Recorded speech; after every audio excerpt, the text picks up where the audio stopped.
Well, like any good road trip, we're only halfway there.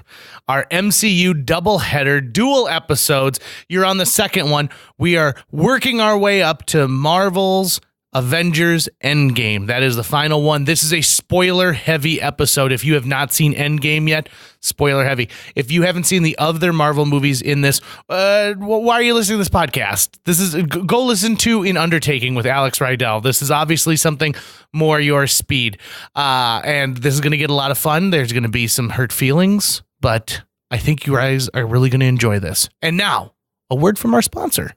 This episode of JJ Meets World is brought to you by Natalie Deutsch of Hatch Realty. Natalie has a proven track record to get your home sold faster and for more money. She is consistently focused on her clients' needs and wants throughout the entire process and make sure that they are well taken care of. If you're looking to buy or sell, reach out to Natalie today. On average, Natalie sells a home every 3.74 days. That's at least 2 a week. And last year, Natalie earned her clients on average over $4,000 above list price on their homes. And you don't have to take our word for it. Here's some of the great reviews Natalie has received. I was overwhelmingly impressed with Natalie and all the Hatch team. She was very responsive and responded to all of the emails within an hour. She gave great advice and encouragement from the listing and pictures, the offer, and all the closing details. The marketing team knew exactly how to promote my property, and I was pleased by how soon and easily my property received an offer. I was actually dreading selling my condo, and Natalie did such an awesome job that I felt like I really didn't need to do anything. The thing I most appreciated was that she really listened to what I wanted to do and respected my decisions. I would definitely recommend Natalie and all the Hatch Realty team. They made this process so wonderful. That was from Diane. So listen, if you're in the mood to buy or sell a home, give Natalie a call right now.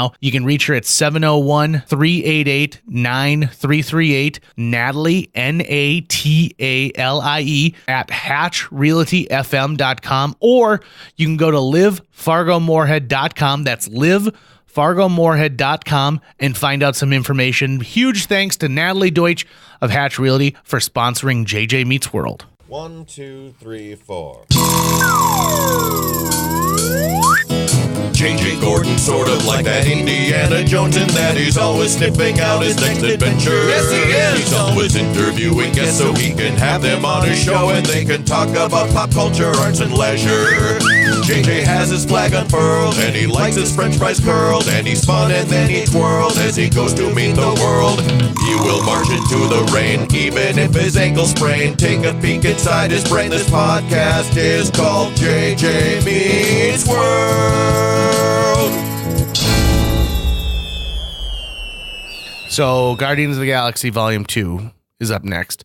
So if the Guardians 1 was an experiment when it came out, this one is an investment. Yep. They know that the toys are going to fly off the shelf. They see baby Groots everywhere. They know that this is a big, big deal. They also know that they're going to sell a soundtrack. Oh, yeah. That is going to be massive. With a Beatles song. Calling it Volume 2 is great. Actually, it's not a Beatles song. Oh, no, you're right. Electric Light Orchestra song. Electric Light Orchestra. Good old ELO. Yeah. But to me, Guardians Volume 2 is supposed to be a lot of fun, but it's not as fun as the first one to me. Interesting. I am a huge Kurt Russell fan, but there are massive amount of time when they are on Ego that, to me, I'm just like, come on. Let's get to it. Yep. They add in some more characters. This has the most emotional moment, in my opinion, of any Marvel movie to date. And I still tear up when we get to the end of Guardians of the Galaxy Volume 2. And we see who we considered a villain in the first one. To Yondu says, he may have been your father, but he wasn't your daddy. And those daddy issues, man. Right? They're so deep. So many daddy issues in this universe. Volume 2 starts off with them having to defend these battery packs, essentially. They're working as people for hire, mercenaries. Yep. And you get the feeling that they're an established team at this point. Yep. They know what they do. They've all got their own roles. In fact, she's going to use a gun. That's supposed to be Quill's thing. I thought you used swords. Yeah. And they've got banter back and forth. You'll see that Groot is now like a toddler. He's tiny little Groot. And The opening of this is, again, a surprise. So you imagine you're going to watch this big space battle, and you do, but that's in the background while you're watching Tiny Groot dance around. And that was such a great way to open this movie. Yeah. So good. Solid opening. My favorite part of this movie is Drax asking Ego if he has a penis. Yeah. Love that sequence because Drax is from a planet of people that they're not hung up about those kind of things. And that interaction between him and Star-Lord, where he's like, my father used to tell us the story of the coupling of my mother every night. And Star-Lord's like, that's disgusting. And Drax goes, it was beautiful. You Earthers and your hang-ups. I love that about Drax. Drax is far more sexually progressive than most of these people. It's in this where Drax talks about dancing too, right? Or is that in Infinity War? He brings up the dance-off to save the universe in Infinity War. He brings it up to Iron Man. Right. No, but like Drax talks about dancing and he talks about how like his wife wouldn't even like tap a foot. Oh, maybe. He goes into this long monologue about how his wife, the quality he loved the most about his wife is the fact that like she didn't give in to something as silly as dancing. Okay. And he goes, it could be the most melodious song you've ever heard. She wouldn't even tap a foot. That's right. Yeah. And how he missed her at that point so much. He misses his family. Guardians 2, splintered is the way I think about this, and not by conflict, just by the way things go. So you get Rocket is fixing the ship, and Rocket eventually the Ravagers come his way, and he's got some stuff planned for when they arrive there. That's a fun sequence. I love the song Southern Nights, and so when that starts playing, I peed a little in my pants. That sequence when him and Yondu and Groot break out and they're gonna take out the Ravagers. It is so perfect. It's perfectly directed, perfectly edited. What's the song? A little bit closer. Step a little bit closer. There we go. And making use of Yondu's power set by using the arrow, which I kind of want to see Hawkeye use that thing. See what happens if Hawkeye had that horn on. Even the way that they keep the laser kind of like trailing it wherever it goes, so you can tell where it's going. It's so good. And watching them like just get messed up everywhere. I really had a lot of fun at Guardians 2. I still prefer Guardians 1. There's some great laughs. I don't think that they allow the Quill and Ego fight to get to what I would have liked to have seen a little bit more, Right. I would have liked to have seen like where Quill's imagination goes, because it's to be implied that Quill is in a state of arrested development from when he left Earth. Yep. So that's why he picks Pac-Man, right. At a point. And so to me, why didn't we see more things like that Quill could have, formulated at that time? Right. And we've just scratched the surface of Quill's new power set now that he knows he's half human, half celestial. Which he could become potentially one of the most powerful creatures in the show. Don't they allude in Guardians though that if Ego dies, his power to the Celestial is taken away? No, I think I'm pretty sure they do. The Celestials are a race that have powers. So Ego drives. He's made his home planet the source of his power, but he's not feeding the power into Quill. He awakens it in Quill. So Quill has inherent power that he doesn't know how to control yet. And they haven't really scratched the surface of what he can do. Oh, my interpretation at the end was that, because even Ego says to him, like, if you kill me, you'll just be human. Yeah, I think that's more of another unreliable narrator. The villain saying whatever he needs to get to the next spot. But he can't take away that half of Quill's DNA. So I have a feeling that will probably play into the next one, especially since they set up Adam Warlock at the end of the movie. So let's go straight to the post-credit scenes. This is the most post-credit scenes of any Marvel movie. There are 1, 2, 3, 4, 5. Are there that many? There are. What? Yep. So there's a meaning like during the credits? During the credits. So there's a pre-credit scene. The movie's ended, and it's Kraglin trying to use the arrow. Okay. And so that goes. Which is the younger brother of James Gunn. Yeah. And we won't even get into this much, but after Guardians of the Galaxy comes out, James Gunn has some bad mojo between he and Disney. But at the time of this recording, Disney has decided to bring him back to helm Guardians of the Galaxy Volume 3. Because I think, and I'm going to tell you this right now, if a Disney exec's listening to this, you guys blinked way too fast on that one. Yeah. And should not have bowed to Mike Cernovich the way that you did. And you've learned an important lesson. And so if the year and a half of James Gunn not being a part of this universe is the price that we and you have to pay, just like in the Marvel movies, right? You've learned a lesson. We've learned a lesson. It's time to just move on. Exactly. Especially because the Guardians movies are about redemption. Right. They're about becoming a better version of yourself. So you also get the post-credit scene with the other Ravager comrades getting together, and the what that's going to be. Then you've got the Atom Warlock Cocoon Tomb Grower, whatever you want to call it. That's another scene. Sarcophagus. And then you get Peter Quill walking in on Groot, telling him to clean his room, and he's like a teenager at that point. And then at the very end, you get the Watchmen who walk away from Stan Lee as he implores them to come back. So you get a lot of post-credit stuff on this. That's right. Which is a lot of fun.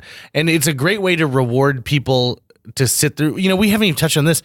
The post-credit scene actually makes it so that you sit there and you appreciate all the people who worked on this. Right. Even if you're talking about what's going through, you're at least visualizing the names that are going by, and those people are getting credit versus the days when people, the end up out of the theater, and you don't see all the hard work that goes into it also gives a through line and explanation to Stan Lee's cameos, because now the running theory is that he's actually sort of an ancient universal traveler that just assumes new roles, and that what's happening is, for a while people thought he was a Watcher. He was one of the Watchers, because in the comics the Watchers, they do exactly what it says. They watch, they observe, and they do not interfere. And the Watcher assigned to Earth 616, which is the Marvel continuity, is Uatu, the Watcher, who actually does interfere from time to time. And they all look just like those guys did.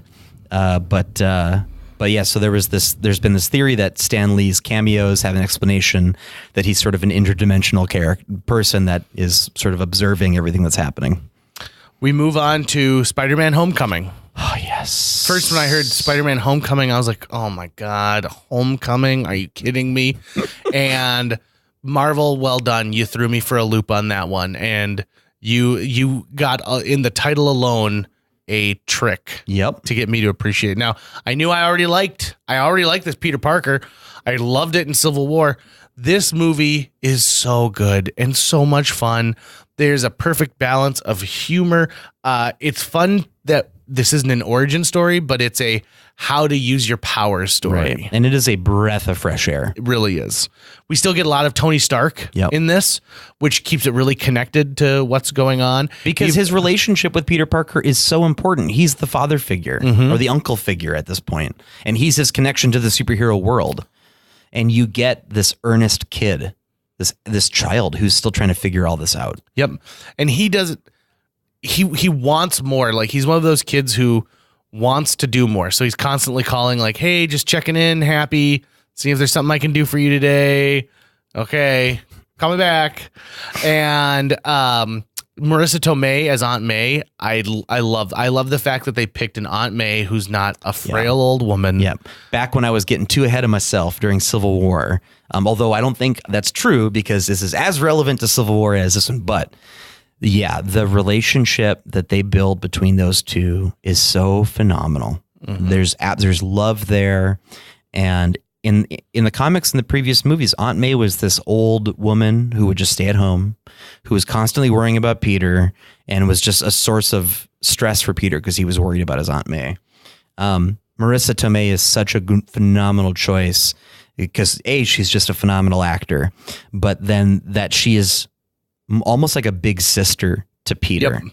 And you see, they don't expressly say it, except when Spider-Man says, with all the things she's been through, meaning the death of her husband, Ben, which is the core of the Spider-Man origin story, where with great power comes great responsibility comes from. And so you understand that she's this widow who's just barely holding it together. Right. And her sister, I think is Peter's mother. It could be her brother too. I'm not sure. They're gone, but they don't make the mistake that the Andrew Garfield movies make, which is making the death of his parents some intrinsic plot point. Yeah, they didn't try and Bruce Wayne. No, yeah, his parents into that thing. Yeah, it's enough that he is orphaned. It's enough that he doesn't have his parents. This is another bold choice too that we haven't seen from a Spider-Man movie, which is they live in an apartment in New York City. Yeah. They're not wealthy at all. No, like quite the opposite. Even owning a home, even if it's in the suburbs, if they're talking about being in Queens, wherever it happens to be, it changes the dynamic of the fact that they live in like the heart of the city. Yeah. And I thought that was a nice piece there, and it made them a little more modern and a little more approachable. New York City is ground zero for the Marvel universe. It always has been. Marvel, the company, was always headquartered in New York City, and Stan Lee always felt that it was important to have a real city that these stories take place in versus DC, which has Metropolis and Gotham, and I forget what Green Lantern City's name was called, but anyways, so most of these movies happen in New York City. The Fantastic Four, they're in New York City. Spider-Man's in New York City. I love the fact, kind of going back to Civil War again, that we got the fact that both Captain America and Peter are from New York, just from different parts of New York, because that is very ingrained into the culture of New York. Are you from Queens? Are you from Brooklyn? Are you from Harlem? Are you from Manhattan? Where are you from? And so I love that connection there that he calls them later on Queens, and they refer to each other in that way. And then you get the sense of a village that he lives in. You get the sense of a community that Spider-Man lives in. I think the biggest achievement of Spider-Man is his classmates, is the school that he goes to. They're so Flash was typically Spider-Man's bully, Flash Thompson. And in the comics, he was a jock, right? Yep, jock white guy. Jock white guy. In this movie, he's neither a jock nor white. He's still a bully. He's still a jerk, but he's also incredibly intelligent. And that intelligence is something that is celebrated in these movies, and it's not seen as a hindrance. And so all these kids are part of the science team. Yeah. So good. I like, and adding his friend Ned was a great choice. Rules. Yes. So Ned, who desperately wants to be the computer guy. Guy in the chair. Yeah. It's a great way. Also, let's talk about this. Holy smokes, does Michael Keaton kill it in this role. Oh my God, yes. So this is a time when Marvel starts introducing some villains who I go, he's not wrong.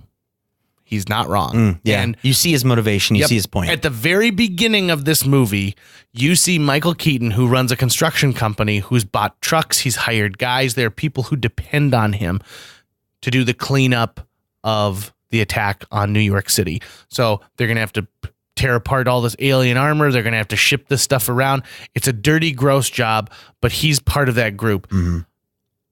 After he's already been given this contract, all of a sudden the government comes in and takes it away, and they're handing it over to another industry. To Stark. Mm-hmm. They're handing it over to Tony Stark. Yep. So he's going to go bankrupt. Yep. And he thinks about I've got a family. I got a little girl. Mm-hmm. And he makes a bad choice, but I understand the bad choice, which is, okay, I'm going to sell some of the stuff that we have. And he becomes an arms dealer. His motivations are good. His choices are bad. Right.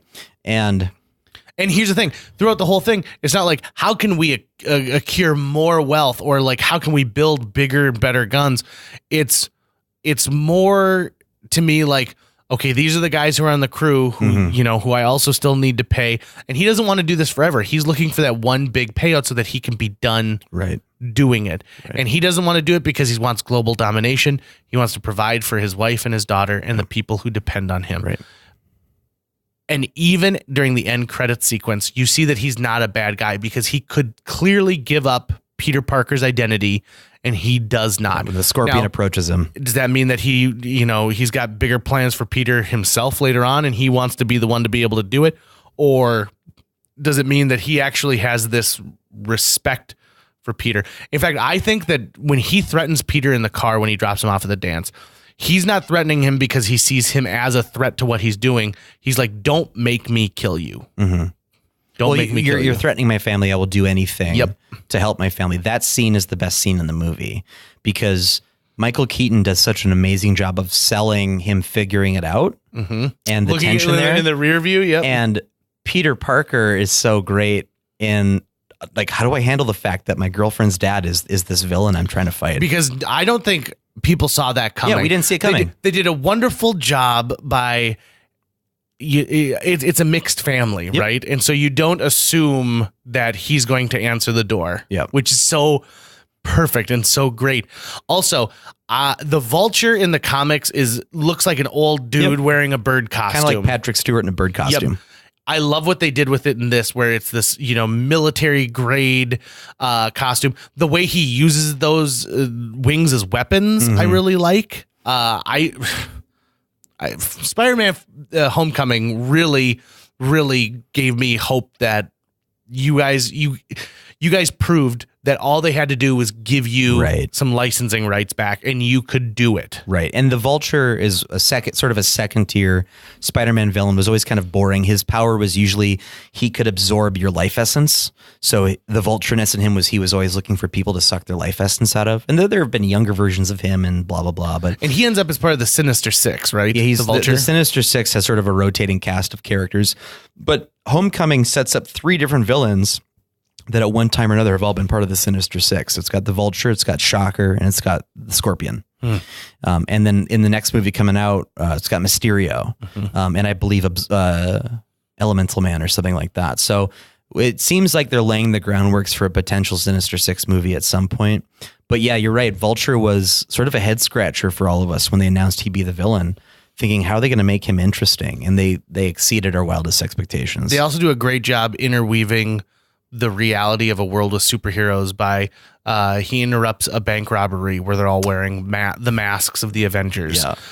He's sitting in gym class and he has to watch a video of Captain America talking about physical fitness. And I'm sure your gym teacher, and it's great because I'm sure your gym teacher, and he points like to the left-hand side of the screen, and he's standing on the right.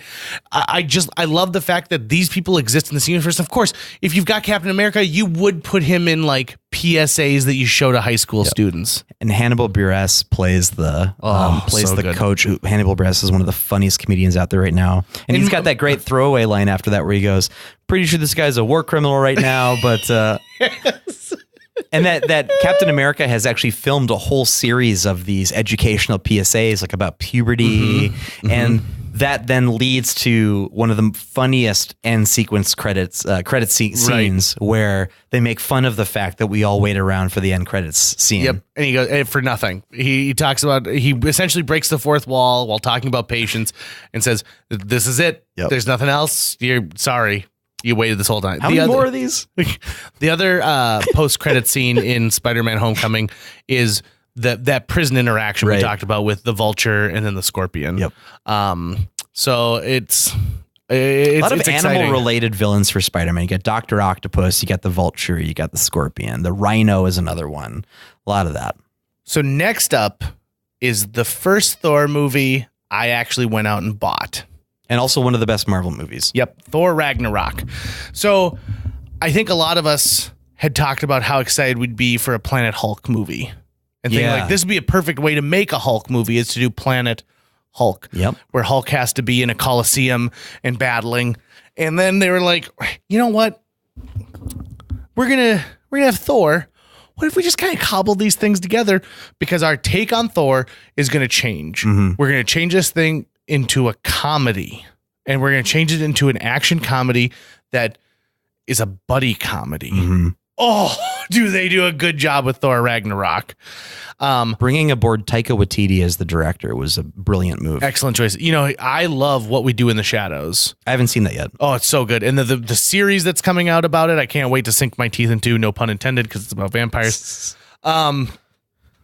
This movie is fun, and it introduces Tessa Thompson, who I like a lot, Jeff Goldblum, who I could watch literally do anything. All the aspects of this movie are so much fun, and they make it a space movie. A space movie in a very similar vein to Guardians of the Galaxy, with spaceships. It's not about using the Bifrost. And it gives Thor in his least king god-like role. He's a prisoner for a good chunk of this movie. He's also fighting his sister. He says goodbye to his father.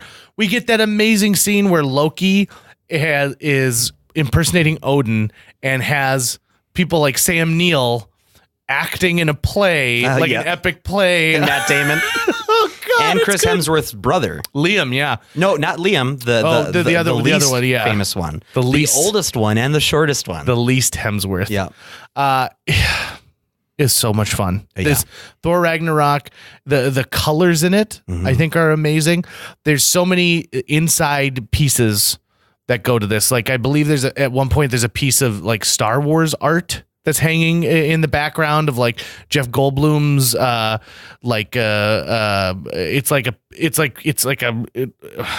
it's a drawing of like a ship, and you wouldn't know it unless you were a super fan. It's like the wallpaper that's in the background. Okay.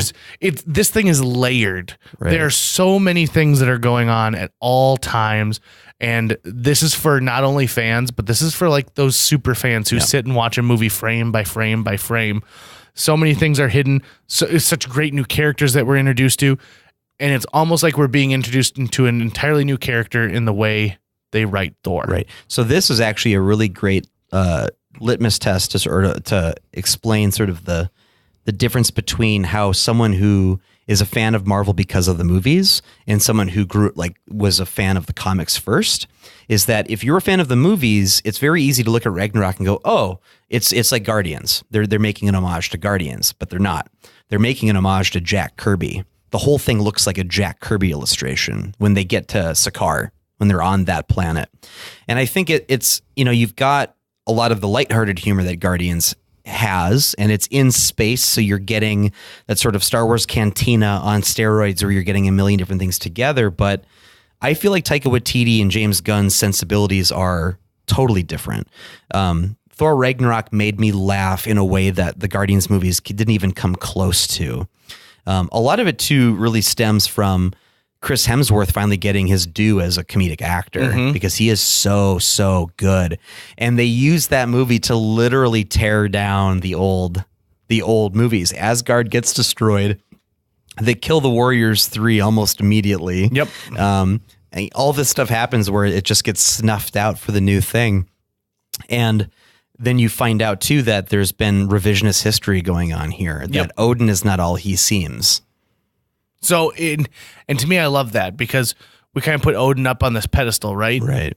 It's like an all-wise, all-seeing Odin the All-Father. Yep. But that there's sort of an Old Testament Odin and a New Testament Odin, where in his previous epoch, he was warlike and created the 9 realms by conquering them through violence. And you get you spend the most time you have ever spent with Hulk.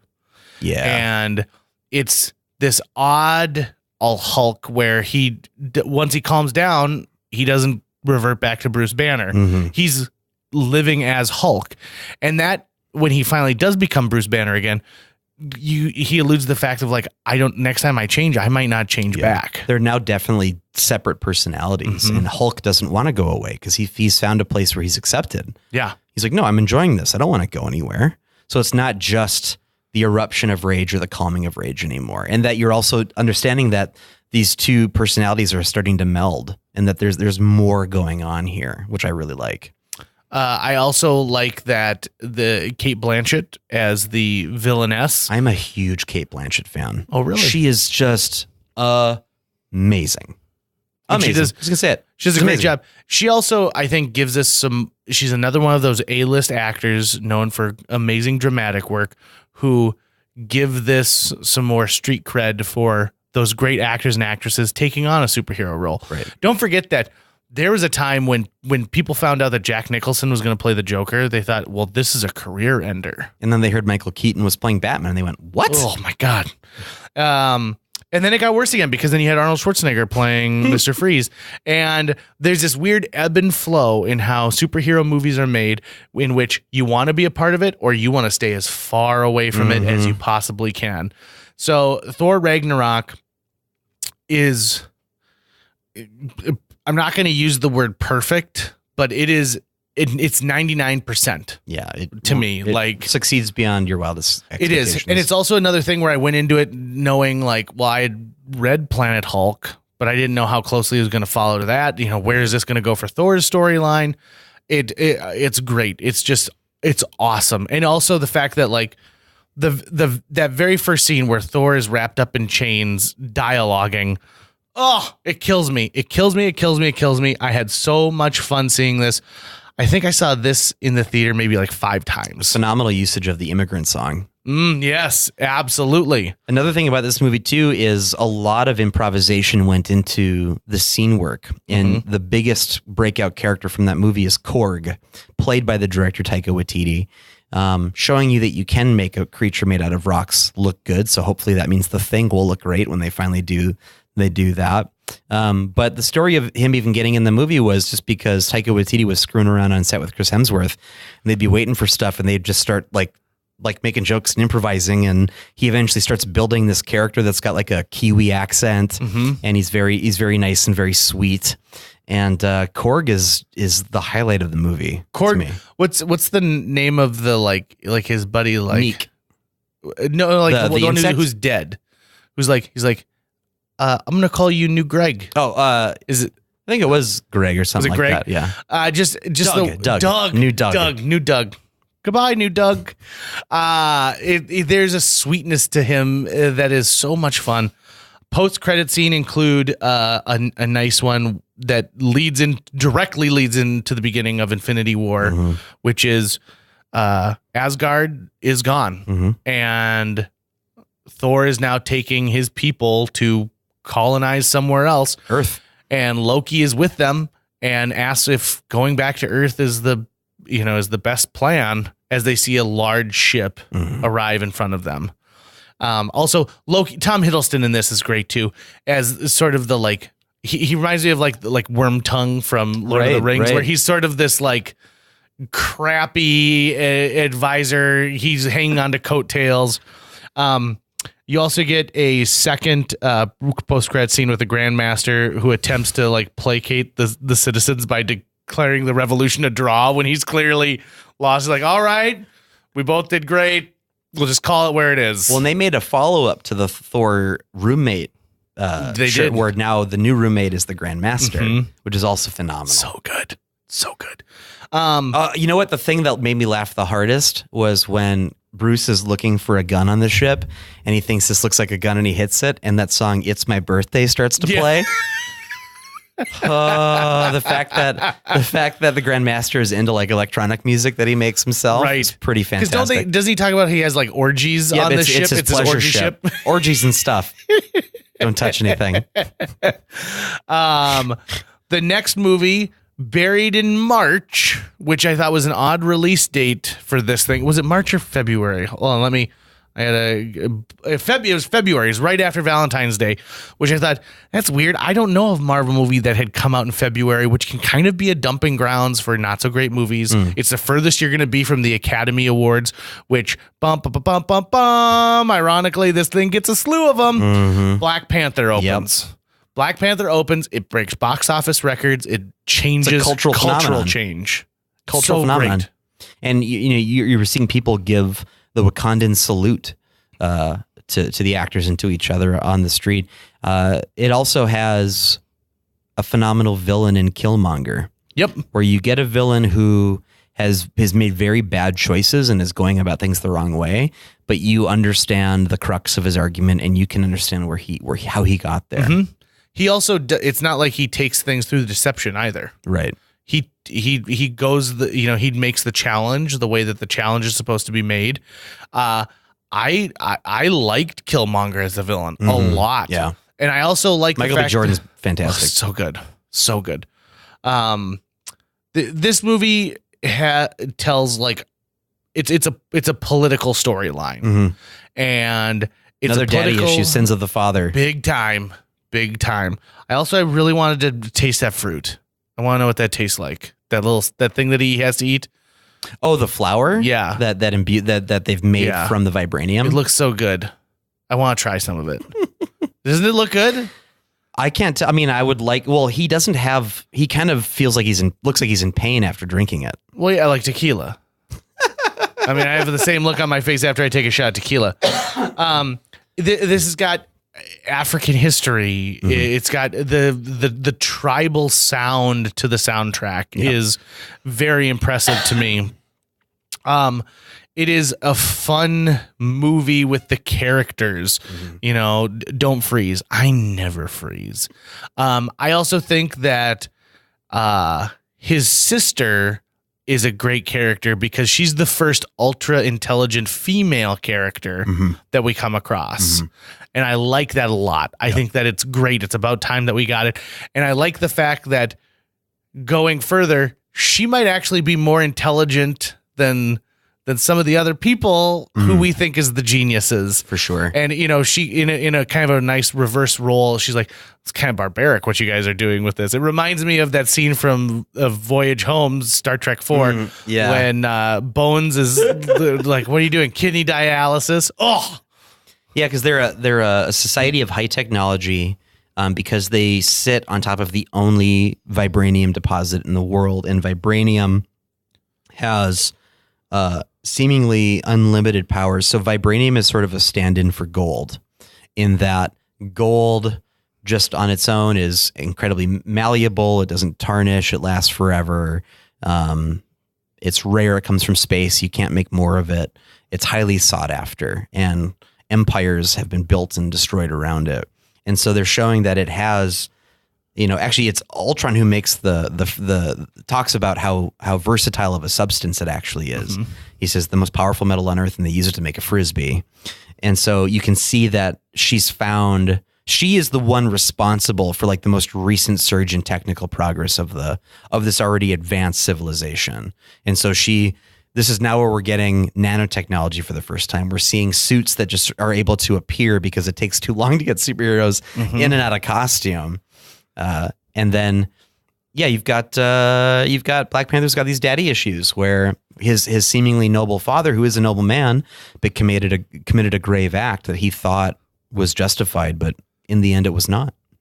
To me, Black Panther set a new tone for superhero movies. So this comes out a matter of months before we get Infinity War. It comes out 2 months before Infinity War.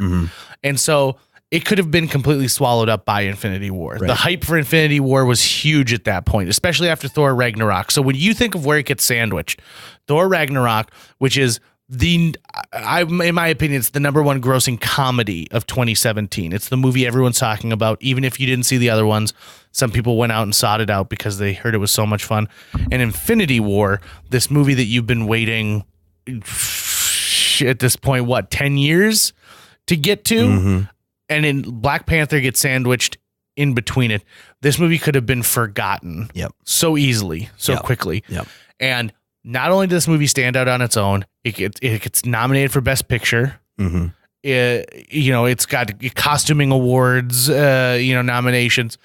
This movie captivated the entire country, and it provided something that other superhero movies hadn't really mastered at that point, which was a strong African hero who wasn't a stereotype in any way, but also at the same time wasn't an Americanized version of it. As a white guy growing up with being interested in superheroes, it was always so easy for me to just not really think about the fact that, you know, I get to have all these superheroes that I kind of look like a little bit, that it's easier for me to picture myself in those shoes.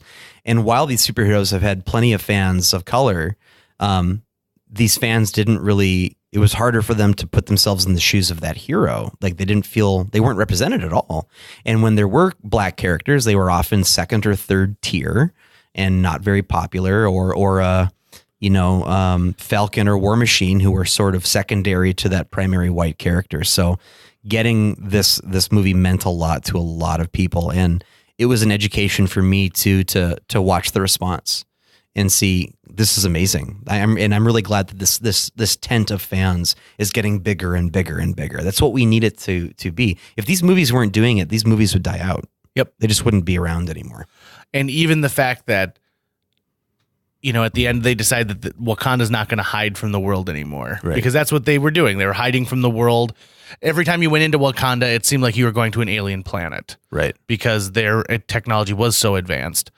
And even afterwards, the fact that like Disney vowed to build this brand new like STEM educational area in a predominantly black part of Los Angeles, and that Disney suddenly realized that they need to put some skin in the game as well. They can't just put this movie out there and have everyone excited about it. They need to get involved in making sure that everybody has the same opportunities. Yep. And so I commend Disney on that. Remember, you're making billions of dollars, so you can build more than one facility. Yeah. There's a long way to go. Right, long way to go. So just keep that in mind, Disney. Black Panther for post-credit scenes. We get two. There's a midway one, and where he's talking with the United Nations, and that Wakanda is opening its borders, and they're going to help the wider world out, which is great. And then we find out that Bucky's not on ice anymore. Mm-hmm. In fact, we see a guy hauling around bales of hay, and it turns out Bucky is the White Wolf. Yeah, is there, and he's waiting, and he's living a very humble life, while you assume his deprogramming is just sort of like taking place. Sebastian Stan does a really great job as Bucky. Like at first, in the first Captain America, I thought this guy seems fine. He seems like just like another, handsome leading man type guy. But then he shows real depth in Winter Soldier. And then that one scene in Black Panther where he looks more at rest. Yep. He looks more like he's not as tortured. There's still the thoughts of his past and those problems, but he's able to relax and breathe. Yeah. I like the look of it. I also like the look even of the sling that they've put over the area where his arm no longer is, where his mechanical arm normally is. Which leads us to Avengers Infinity War. Infinity War!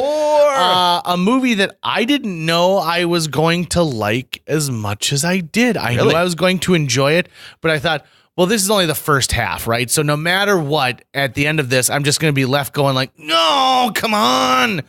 And they made a choice with Avengers Infinity War to film this and Endgame back to back so that we weren't waiting 2 years in between. There was a year between release dates, and then they gave us two other Marvel movies in between to keep us salivating and to keep the word Marvel at the front of mind. Infinity War opens, and we see a couple things right off the bat. Number one, we find out that you can kill a god. He kills Loki. Thanos kills Loki. Well, actually, Odin even references that in previous movies, that we're not immortal. We can die. Right. We're not the Olympic, the Greek gods who are immortal. The Norse gods are mortal. They can be killed. You see the Hulk lose in a fist fight, which get handily beaten. Yeah. You also see that Thanos is not just a gauntlet. It's just not the power in the gauntlet. He is a physically foreboding villain. He doesn't even use the power stone against Hulk. He just fights him because it's fun. When Ebony Maw says, let him have his fun, he understands exactly what's happening is that Thanos has the same strength level as Hulk for the most part. He's as durable. And at that moment, even though Hulk surprises him, he's prepared for it because he's been conquering worlds since before the Hulk was even born. I love the fact that we start the movie, the Asgardians have already been decimated, and Thanos already has the Power Stone. Like he's already well ahead of where we thought he was going to be. Yep. Which is nice, because if this whole movie is about him plucking stone after stone after stone, I think it would get tiresome to see him have to collect all those things. Gets down to Earth. We find out that, when he arrives on Earth, the movie just starts going immediately, right? Like, so you get not when he gets to Earth, but when he sends his minions to Earth. Right. He sends Ebony Maw and the big Obsidian bulky Black. one. Yeah. And actually, he sends more than that, because there's the ones that end up with the Scarlet. Yeah, but he sends there are two more stones team on Earth, and he says, "Find them, my children." Yep. So we get off on this little traipse through New York City again. And they do a great job, saying like, all right, guys, here we go. You see the spider sense kick in and all the hair on Peter Parker's arm goes up when he looks up and there's a giant ship coming down. You get Stephen Strange gets included like in a fun way where Bruce Banner comes like just plowing through into the Sanctum Sanctorum. This could not have been a better way to just kick right into the storyline for me. We've spent 19 movies to this point, something like that, digging into it. So like, we don't need long introductions. We don't need to be reminded of who all these people are. This is not supposed to be the first Marvel movie you see. Right. This is supposed to be the culmination of everything you've spent doing leading up to this. Action kicks off right away. The scene between Scarlet Witch and Vision is the first time that I feel something for both of these characters. And they talk about simply just not going back. Yeah. They're on opposite sides of this crater that's been created between Captain America and Iron Man. He's a member of the Avengers. She's a member of the Secret Avengers. And they love each other. When you get Captain America who shows up again, instantly you're just thrown into this mass chaos. You end up in outer space pretty quick, and Thor, like a bug, lands on the windshield of the Guardians of the Galaxy. The Quill Thor rival it ends up right off the bat with he's not a dude, he's a man. Yeah. This movie does a lot of great stuff with the conflicts between alpha males when they get into a space. So both Tony Stark and Doctor Strange are alpha males that do not respect each other and want to take charge of the scenario. And the same with Thor and Star-Lord.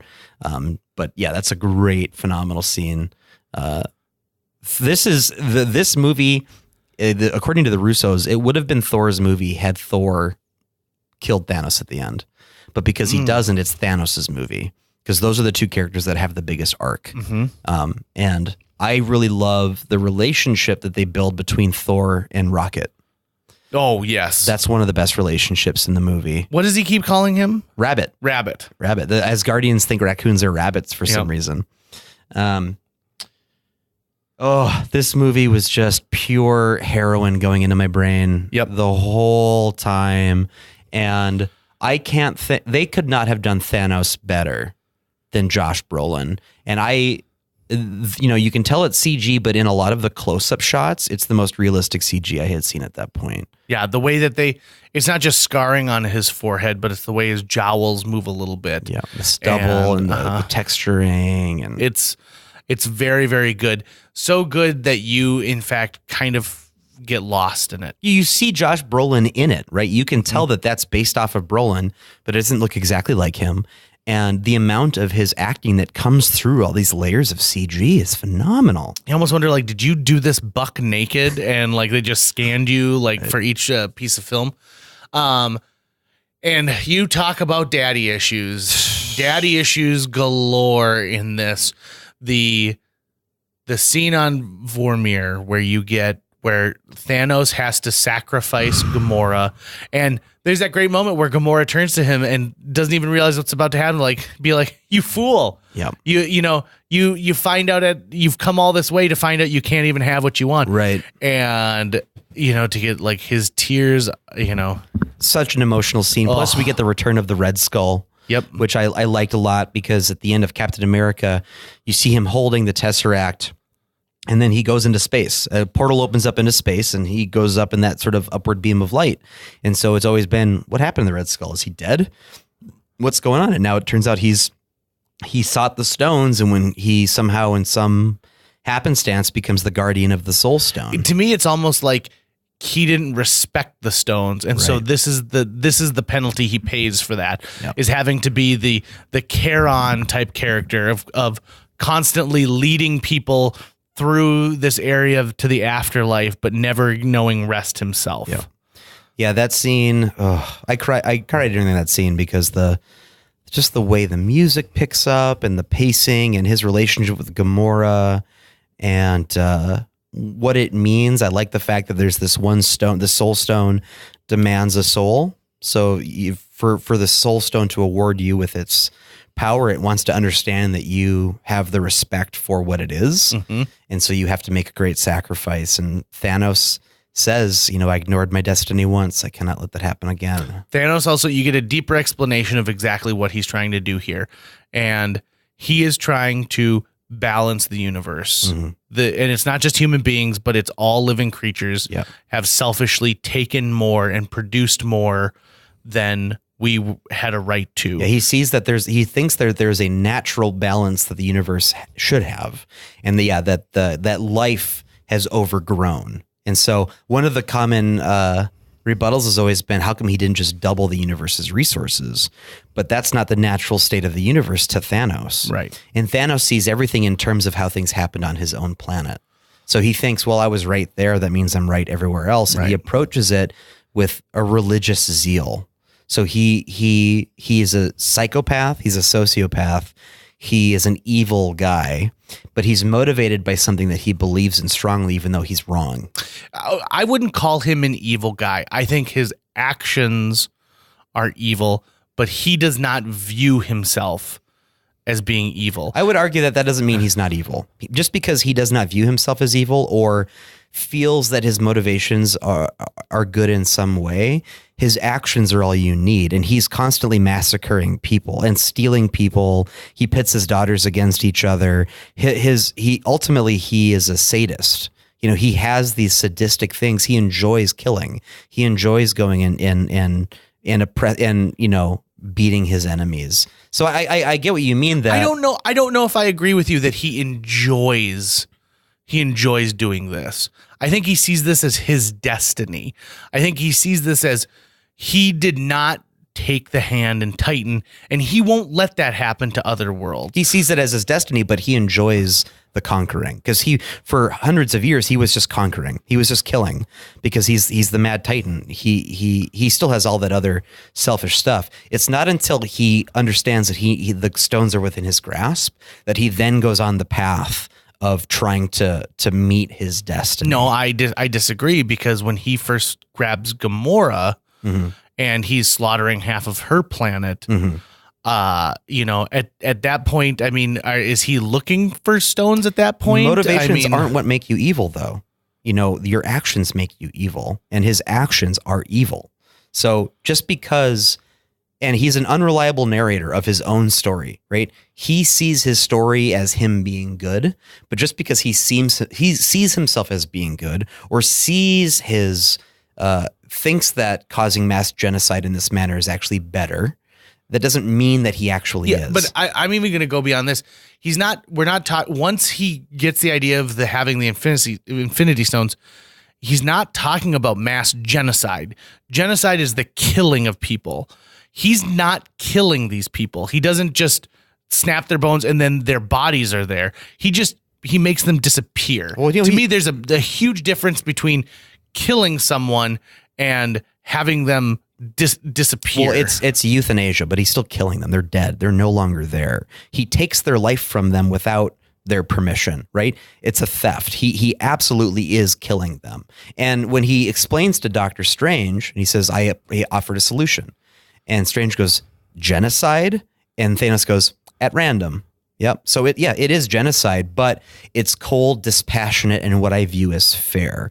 And yes, it's true that you could either burn someone to death or you could snap your finger and make them disappear. One of those things is more humane for sure, because you're not forcing the torture, but it's still evil. It's still murder. And there's still countless pain that you're causing others, the living.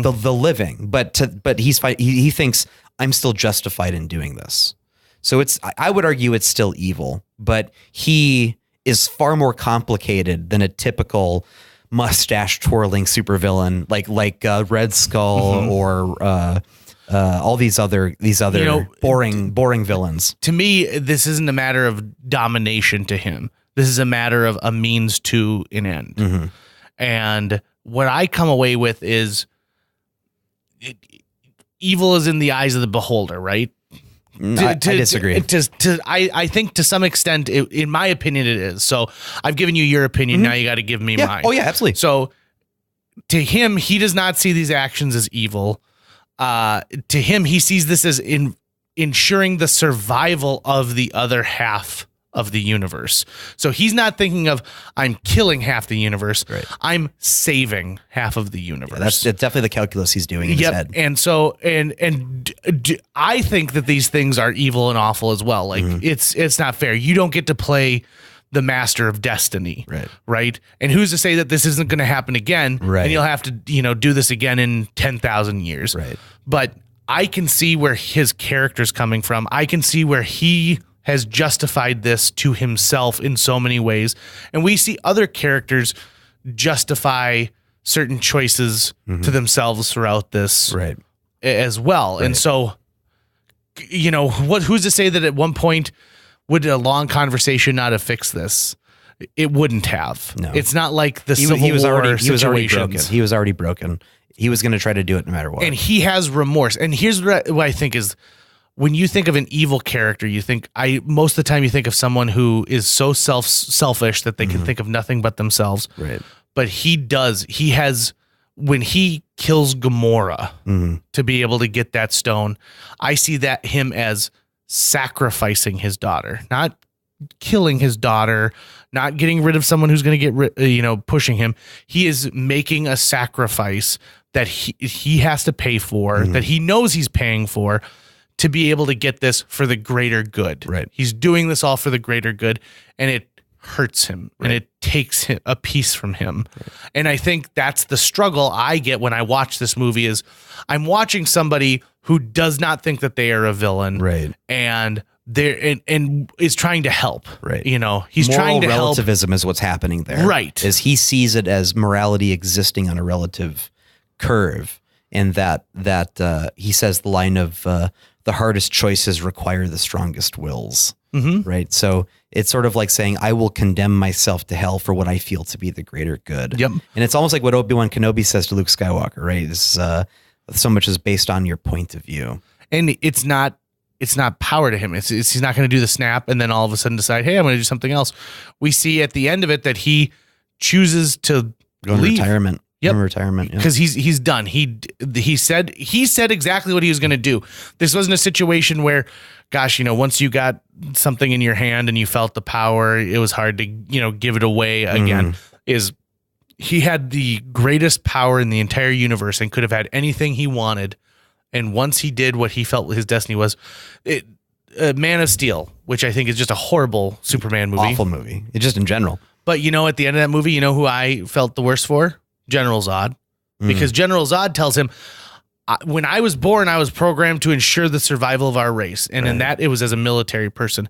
This is him keeping Krypton alive by coming and taking out a lesser life form. Right. In the way anything higher up the food chain would, to keep that available. And when he tells Superman, he goes, I will never stop. And he's not telling him this because he wants to rule the earth and be a dick. This is his one life's goal, is to ensure the survival of his race. And I see that with Thanos. I see that same, this is my destiny. And he already took a sideline once and he watched his own. It's poetic in a way that battle with Tony Stark and Doctor Strange and Spider-Man all take place on the crap hole that has become a once great planet at the center of the universe, but now is rubble. Right. And so it's so meaty. Right. So meaty. Yeah. The most interesting villains are the ones that we find some sympathy for, some level of empathy or sympathy for that person, which is what Killmonger works. But the thing that makes them villains is their are the solutions that they pose and the actions that they take. But Thanos was just so brilliantly rendered by Josh Brolin, and he's like a Darth Vader almost, in that he just soaks up all the energy in the room when he walks in the room, and he's this dominating presence that is so fascinating, and he's so flawed that he can't see his own evil, or he sees it, but he says, it's okay that I'm doing it because the ends justify the means, that there will be this reckoning at the end that will restore what I view to be the natural order and people's feelings be damned, their rights be damned, their lives be damned. I'll murder half of them and be the murderer who did it because that plays into my religious zeal. Sure. For what I believe. So he's a very, very interesting character. In the musical Wicked, there's a point when the Wicked Witch of the West, who's becoming the Wicked Witch of the West, meets with the Wizard of Oz, who admits that he's just a guy from Kansas who's here. And there's a part in a song called Wonderful where when he arrived, the citizens of Oz started calling him wonderful. So he said, well, yeah, I'm wonderful.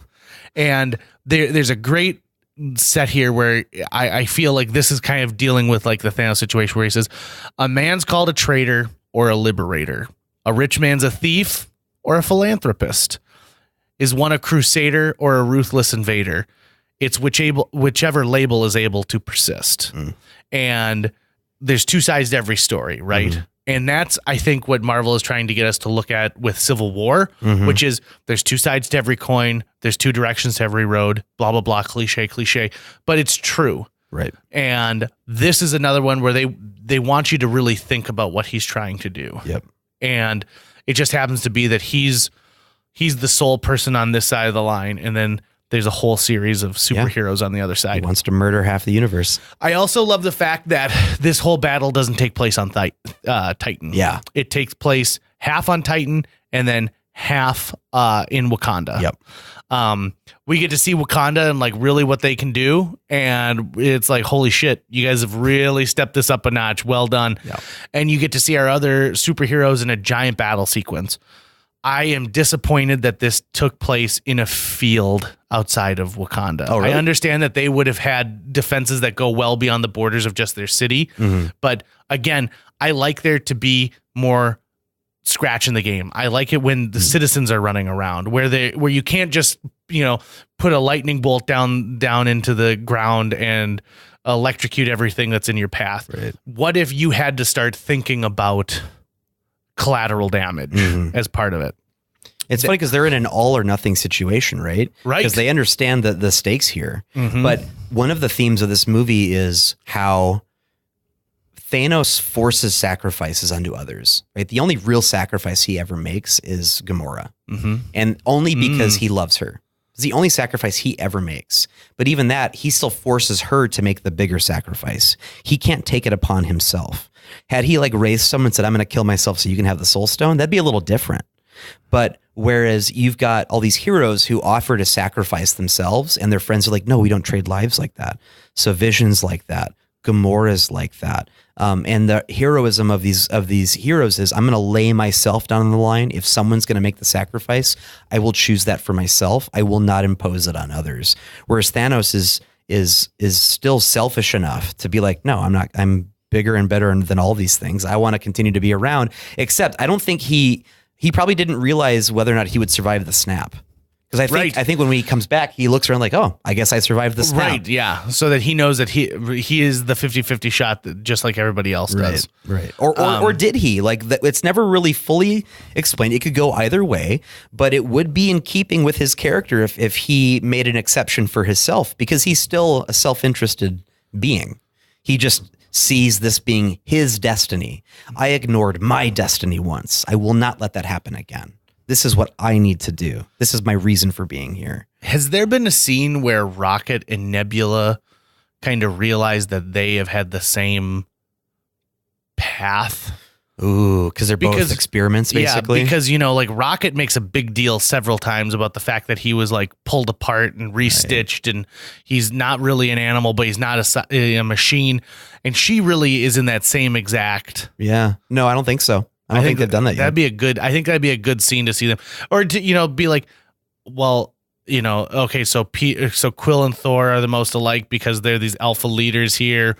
Drax is very similar to Groot in some way. They all have like their counterparts, and if they found out that those two are counterparts, I'd like that a lot, because at this point, Nebula is with our side of the team. She's made her big choice to be a part of the good guys because she hates her father so much. Right.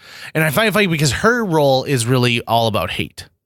Right. Nebula's about, I hate my dad. It's not necessarily that she agrees with everyone else, but she just hates her dad. Right. I also, we don't see Hulk after he gets his ass beat down. Right. We see him try to bring out Hulk, and Hulk says no, so he ends up in the Hulkbuster armor. Yeah, which is sweet. And so we see some stuff like that. The movie itself gets to the inevitable conclusion of that scene where Wanda is destroying the stone that's in Vision's head. Oh man, I just feel you. Yeah. Don't you wish that there were maybe like 3 prints of the movie where that happens? And then like random people and random screens everywhere were like, oh, okay, so they solved it. Good job. You're done. Like they did with the movie Clue where they put out alternate endings. And so people might see one version versus another. At the end of this, okay, so I find it really satisfying that they chose a snap as well, which is from the comics. Because like really, he's got it. He doesn't have to do any move. Once that gauntlet is on him, he's got the power. He just has to close his fist in some way. Mm-hmm. And then like his wish comes true. Right.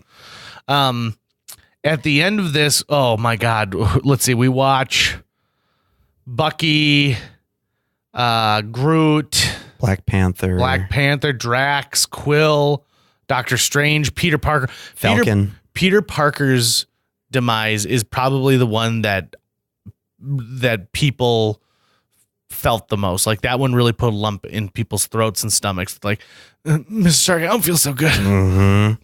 And he's apologizing to Tony. I'm sorry. Yep.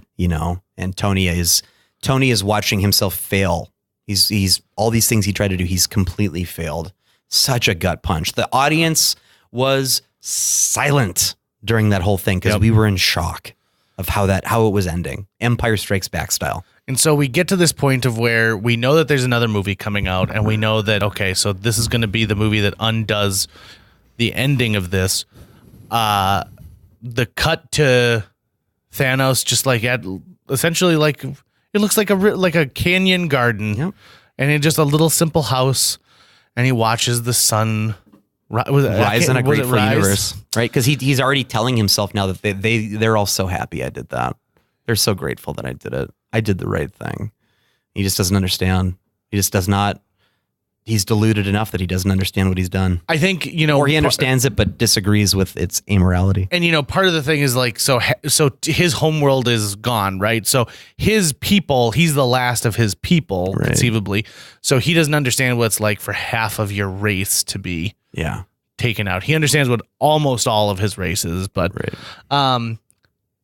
the end of Infinity War is Nick Fury disappearing, but before he disappears, he hits Paige on a pager, which is a nice allusion to the fact of the movie and character he's connecting with is from another decade. And the logo for Captain Marvel comes up.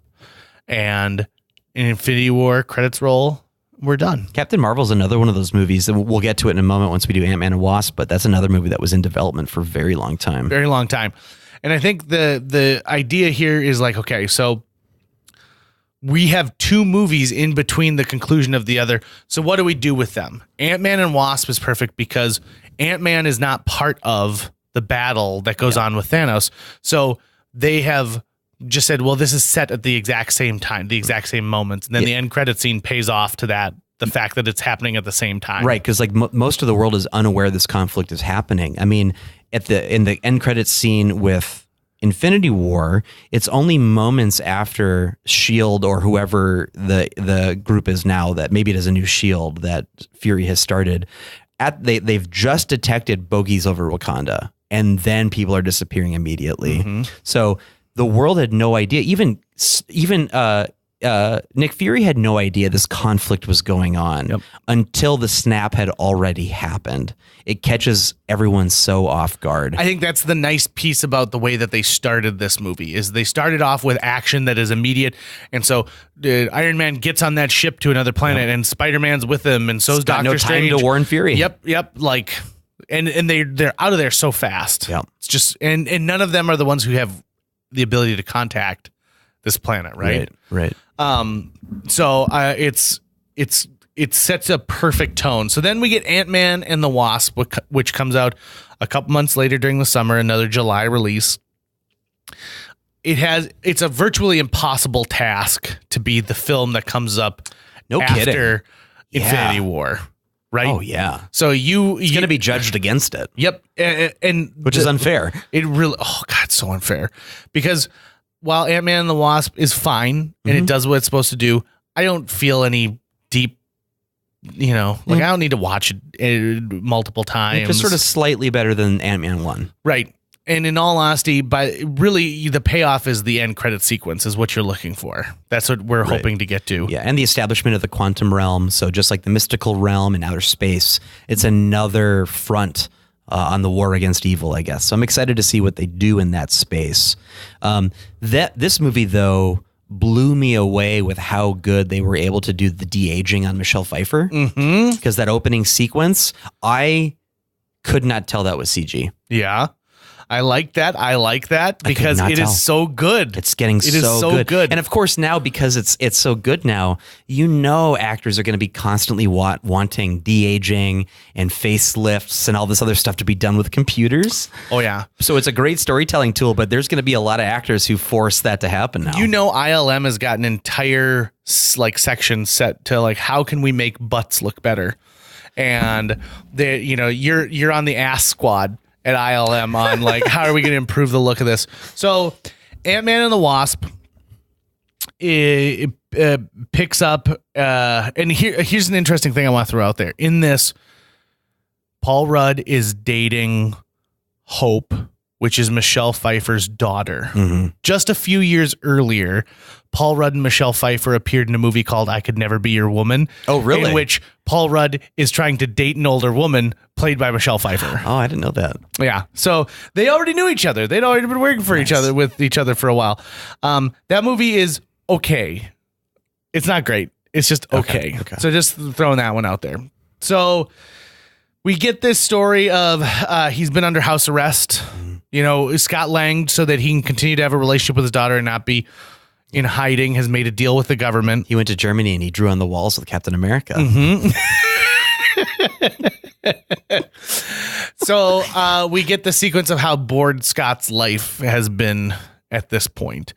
And Hank Pym and his daughter are on the run. They're in hiding. Yep. And they are effectively in violation of the Sokovia Accords. Correct. And so they have to pull Scott back in to work with them. This movie, like I said, it's fine. There's nothing that really, to me, says wow, we remember the sequence where they did this and they did this. I think, who's the guy who runs the company? Luis. He is the standout in this. Yeah. He is the comedic, laugh. He is funny every time he's in. Even when he tries to break down the events of the previous movies, and then we broke in and stole your tech, and then did. It was funny. It's funny stuff, and they needed that guy, and he balances out Paul Rudd. And Paul Rudd in Civil War, we get to see more Paul Rudd and less Scott Lang of where he's sleeping in the back of the van, and they're okay, so that's how we're gonna write this character. Thanks for thinking of me. This movie, though, does have an amazing scene where Michelle Pfeiffer's consciousness is inside of Scott Lang. And so Paul Rudd has to play Michelle Pfeiffer in her first time in seeing her adult daughter and her aged husband. And that sequence is phenomenal. You know what it reminds me of? Did you ever see The Man with Two Brains? No. It's a Steve Martin. Is that what the title? Or All of Me with Steve Martin, where Lily Tomlin's soul goes into Steve Martin's body, and the way he's trying to walking, where he's trying to walk like a normal man would walk when she's in charge of it. It's Steve Martin does such a great role, and when I'm watching this, I was like, this guy must have watched All of Me and just studied the great physical comedy of Steve Martin to get this thing right. So, Hank Pym in this is a little resentful of Scott Lang because Scott's taken what he did a lot. Scott's taken what he did and he's misused it. He's slap your hand. He's a bad boy. He stole the suit. Yep. He didn't take the suit with permission. So as this goes on, they talk about those things that happen. Lawrence Fishburne plays an old friend of Hank Pym's, a colleague. There's that great like dick joke between the two of them about which one was able to get bigger in the suit, and like, which was nice. I didn't care about the villain. Yeah, Ghost. Like I was like, I understand that you're in pain, but it's a cool effect to see like the different quantum versions of her. But yeah, just not super interesting. Also, fun fact is the Goliath character that they refer to, that Lawrence Fishburne's character was, that is they replace him with War Machine in Civil War, because in the books it's Goliath that gets killed. He's giant size and he gets murdered, and he's like the big death that happens in that world. Oh, neat. So instead of him dying, they have War Machine who gets injured instead. But Goliath is another superhero from the comic books that they're referencing. So they find, there's a whole sequence of having to find the lab that they've shrunk down that's getting moved all over the place. There's a car chase sequence that's pretty fun when you're dealing with it. And all said and done, you spent 122 minutes waiting for the end credit scene, which is the back of a crappy old van. They have put this a smaller version of like a doorway into the quantum realm. Got it. And Michelle Pfeiffer, Michael Douglas, and Evangeline Lilly are all standing out there while Scott gets small, goes into this thing, and he's like, okay, guys, bring me back. Guys. And he happens to have been in the quantum realm during the snap. I never watched Lost. Okay. Therefore, I don't have an appreciation for the amount of hate that Evangeline Lilly tends to get. That I've been hearing from people that they don't like her for some reason, but I think she's phenomenal. Yeah. I love Evangeline Lilly. I think they also pissed off people because there was a character. She was a character that was created to be in the Hobbit movies that didn't exist. Yeah, and right. They're like, screw her. Right. I think she's just fine. That's not her fault. I think she's just fine. Yeah. She's great. Yeah, but I don't understand the derision she's been getting, at least in some corners of the internet, I guess. But she did have a lot of input on the fighting style of the Wasp. Oh, really? Because she wanted a fighting style that was both effective but also leaned into her femininity. So there's motions that she's doing that are not based off of arm strength. They have much more to do with leverage, with graceful motions. So when she first attacks those guys that are holding that one device they need to complete the quantum tunnel, and she comes in, she's doing these really interesting acrobatics where she'll like complete a kick going one way, but instead of stopping the momentum, she keeps it going and swings around and does another thing. And I had read an interview with Evangeline Lilly before I saw the movie, and then when I watched it, I thought, yeah, totally. The Wasp has a different fighting style than the rest of the heroes combined, and I really liked that a lot. Yeah, Evangeline Lilly, thumbs up. She's awesome. I think that it's an interesting thing that she and her dad it's a father-daughter relationship. Yep, sins of the father. Yep. So you also get a second post-credit sequence, which is the giant ant that they've put the ankle monitor on, playing like those electric drums or whatever they are. As if it's Rock Band or whatever it is. That was a throwaway joke the whole time, that this giant ant, and like, he's been programmed to know what you do, so he's going to take a 2-hour nap on the couch and then eat some Fritos. So then we get Captain Marvel. Captain Marvel, a character I know nothing about, other than the fact that everyone says, this is the one. This is the movie that everyone's waiting for. This is the most powerful. And just like Civil War, just like First Avenger, this is going to be a period piece. So this movie is going to be set in the 90s. Which we remember very vividly. Oh, it's about time that they do a period piece where we have full reference of everything. It's so weird to say a movie in the 90s is a period piece, isn't it? Yeah, but it really it definitely is. Yep. Things have changed enough. So which means the soundtrack is awesome. Yeah. Oh, it's every song that you loved from episodes of like 30 something. You got some TLC in there. She's at a Blockbuster, True Lies, all these things. They're all these little winks. So the first thing I'm going to say in Captain Marvel is we get to see Nick Fury when he's not the head of S.H.I.E.L.D. We get to just see Nick Fury as an agent of S.H.I.E.L.D. he changes his acting style to go back to the acting style he had in the mid 90s. Yep. I felt like I wasn't watching 2015 Sam Jackson. I'm watching the Long Kiss Goodnight Sam Jackson. What a brilliant stroke of acting for him. And that the de-aging is so good that even though you're looking at it, the first scene with him, you're like, yeah, I can tell they're de-aging him here. I forget about it. I totally forgot about it the rest of the movie and just took for granted that that's what Sam Jackson looks like. So, and Sam Jackson is such a big star and such a phenomenal actor that they finally give him a movie, basically. Yep. Right, where he is throughout the movie and very important. And you then get the story of how he began to understand the larger universe he belonged to. And that the Avengers Initiative really kicked off with him meeting Captain Marvel, who Captain Marvel has been a character in the comics for a very long time. She's got a power set that's fairly close to Superman in that she's very strong. She can fly very quickly. Strength wise, she would be the most powerful of that group, with the exception of Hulk at his angriest.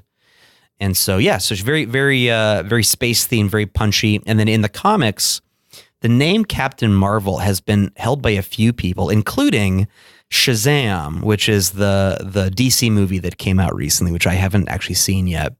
But Shazam's actual superhero name is Captain Marvel. Shazam was merely the thing that he would shout. And I don't know because he wasn't invented by DC. He was owned by a third company and then was purchased by DC later on. He was a competitor to Superman. They actually got sued by DC because of how close to Superman he was. And so then Marvel had their own Captain Marvel with a very similar power source, usually male. And then there was a Miss Marvel, which was Carol Danvers. Miss Marvel was a very, very product of its era. So she's in skimpy clothing constantly and ends up getting into a fight with the Brotherhood of Evil Mutants, which is a big X-Men villain group. And Rogue, who you all know is an X-Men character, was a villain at that time, was a member of that group. And her only power was she could absorb people. And she ends up holding on to Carol for so long that she absorbs not only her powers, but her memories and a lot of her personality. So Rogue, if you grew up on like the 90s X-Men cartoons, the fact that Rogue can fly and can punch and has great strength and is nearly invulnerable, that's because she took all that from Captain Marvel. Interesting. I just thought this movie was okay. It was fun. It was good. I would put it on par with like the Ant-Man's. This movie, I think, checks a box, right? Where it's a female-centered superhero. We saw DC have huge success with Wonder Woman. Yep. That was not only, they said the storytelling is great, but it's also great to see a powerful female that we can all look up to, who doesn't have these male counterparts. And proved it's just as lucrative as having a male lead, and that this old notion of you can't have a female as your lead action star. It's got to be a male, which is total bull and bogus. And they're able to prove at the very least that you don't need that. I find Brie Larson to be a little wooden in this movie. Yeah. And I have found her to be wooden ever since she started promoting this movie. I really liked Brie Larson in 21 Jump Street. She was very funny in that. I liked her in Room. Of course, she won an Academy Award for that. And I feel like I just don't know if I really think Brie Larson is the perfect one.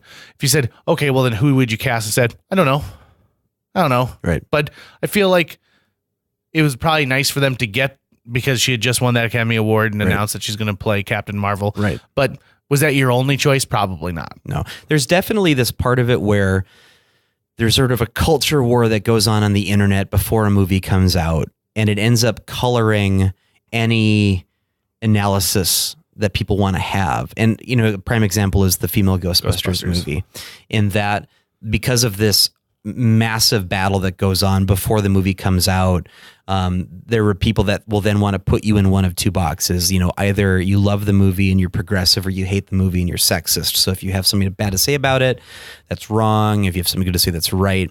And some of that is around this too, in that it was really unfair to level this at Brie Larson when the ads were coming out, because people were saying, how come she's not smiling? Right. Which is a common phrase that women hear when they're being harassed is, honey, smile for me. And so you want to go I'm not criticizing her for being uncharismatic like these male lead characters. She doesn't have to smile for me or anything, but just judging it as an actor, that's a fairly wooden performance. Yep. But I don't necessarily fault Brie Larson for that, because a performance comes from both the actor and the director.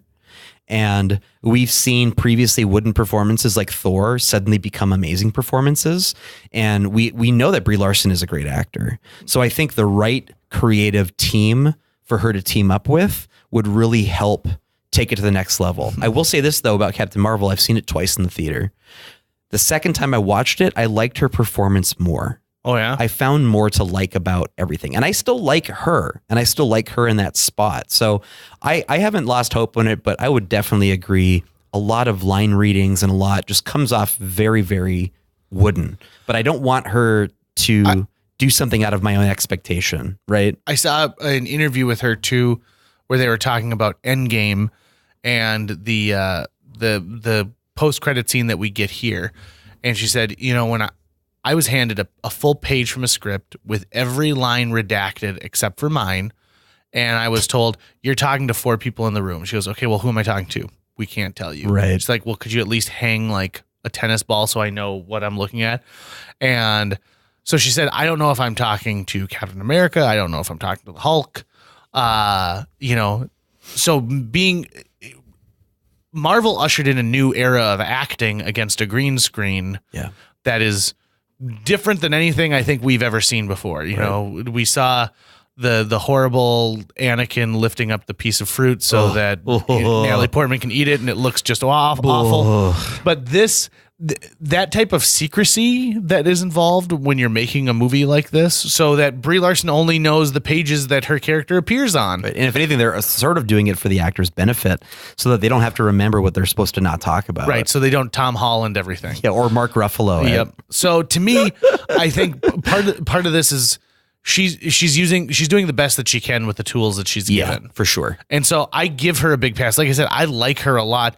And I think it must be a horror show of having to promote these things when you really don't know what the whole story is like until you see the movie. So if you're doing press before the movie opens and it's been before the premiere, you're like, yep, it was fun making it. I did 2 scenes, I think, with Captain America. But with Captain Marvel, even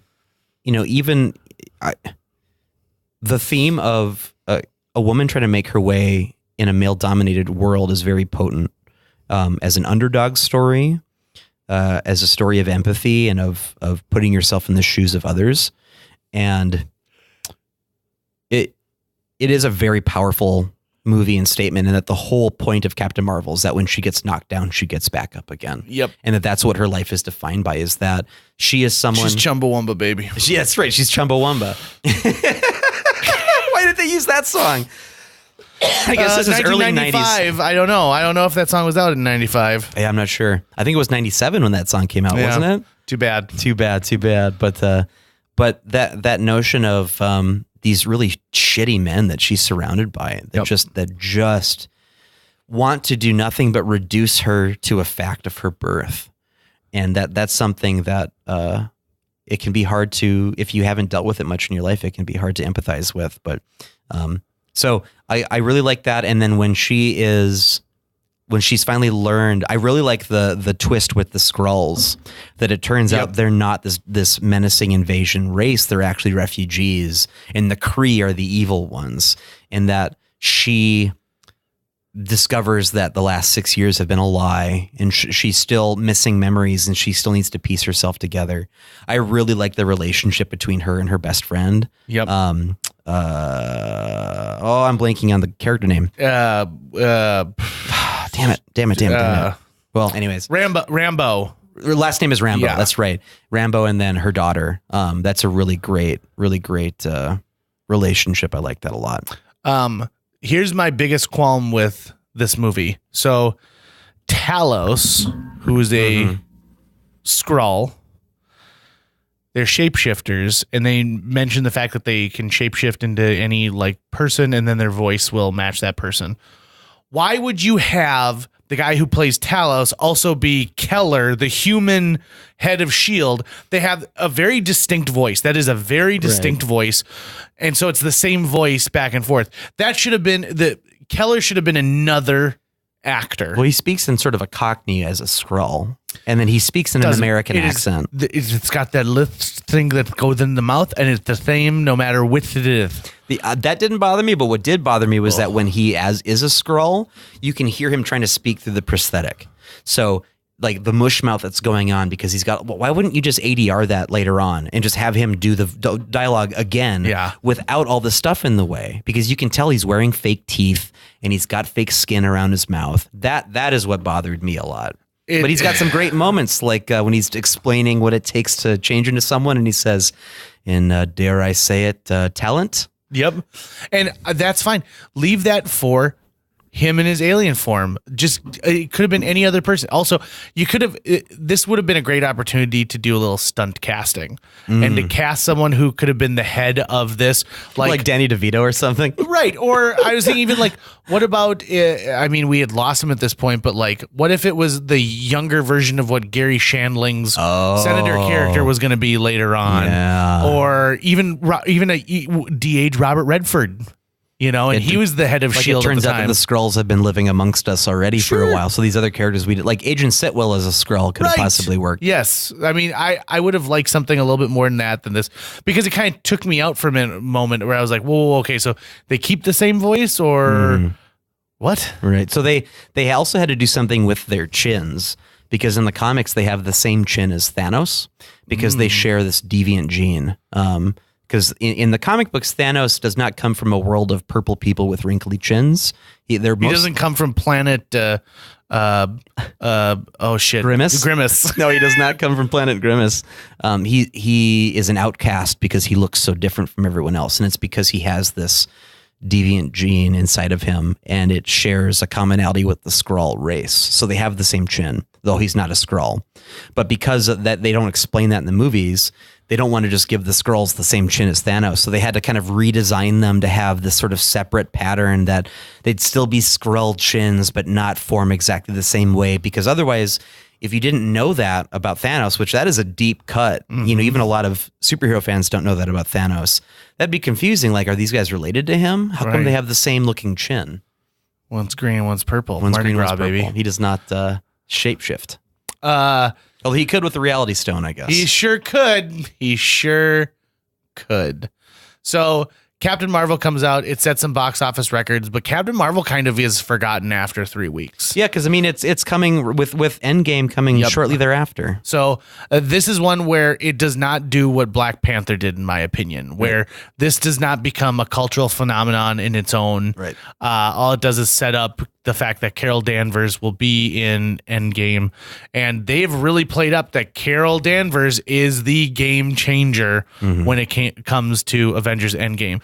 That now having the ability to have Captain Marvel on their side is going to change everything for them. Right. She's the big gun. We'll get to whether or not that makes a big difference or not in the whole thing. JJ, I can't believe we're finally to Endgame. We're to Endgame. Oh my God. This is the 22nd in the Marvel Cinematic Universe. Endgame opened in the preview screenings on April 25th, 2019.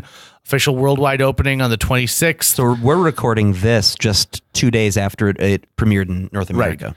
I went to a 6:30 p.m. screening. I would like to tell a brief story. People have been along with us for a long time, but I want to tell you guys about my getting into Avengers Endgame. And I haven't told you this story yet, Tucker, so you're going to be enjoying.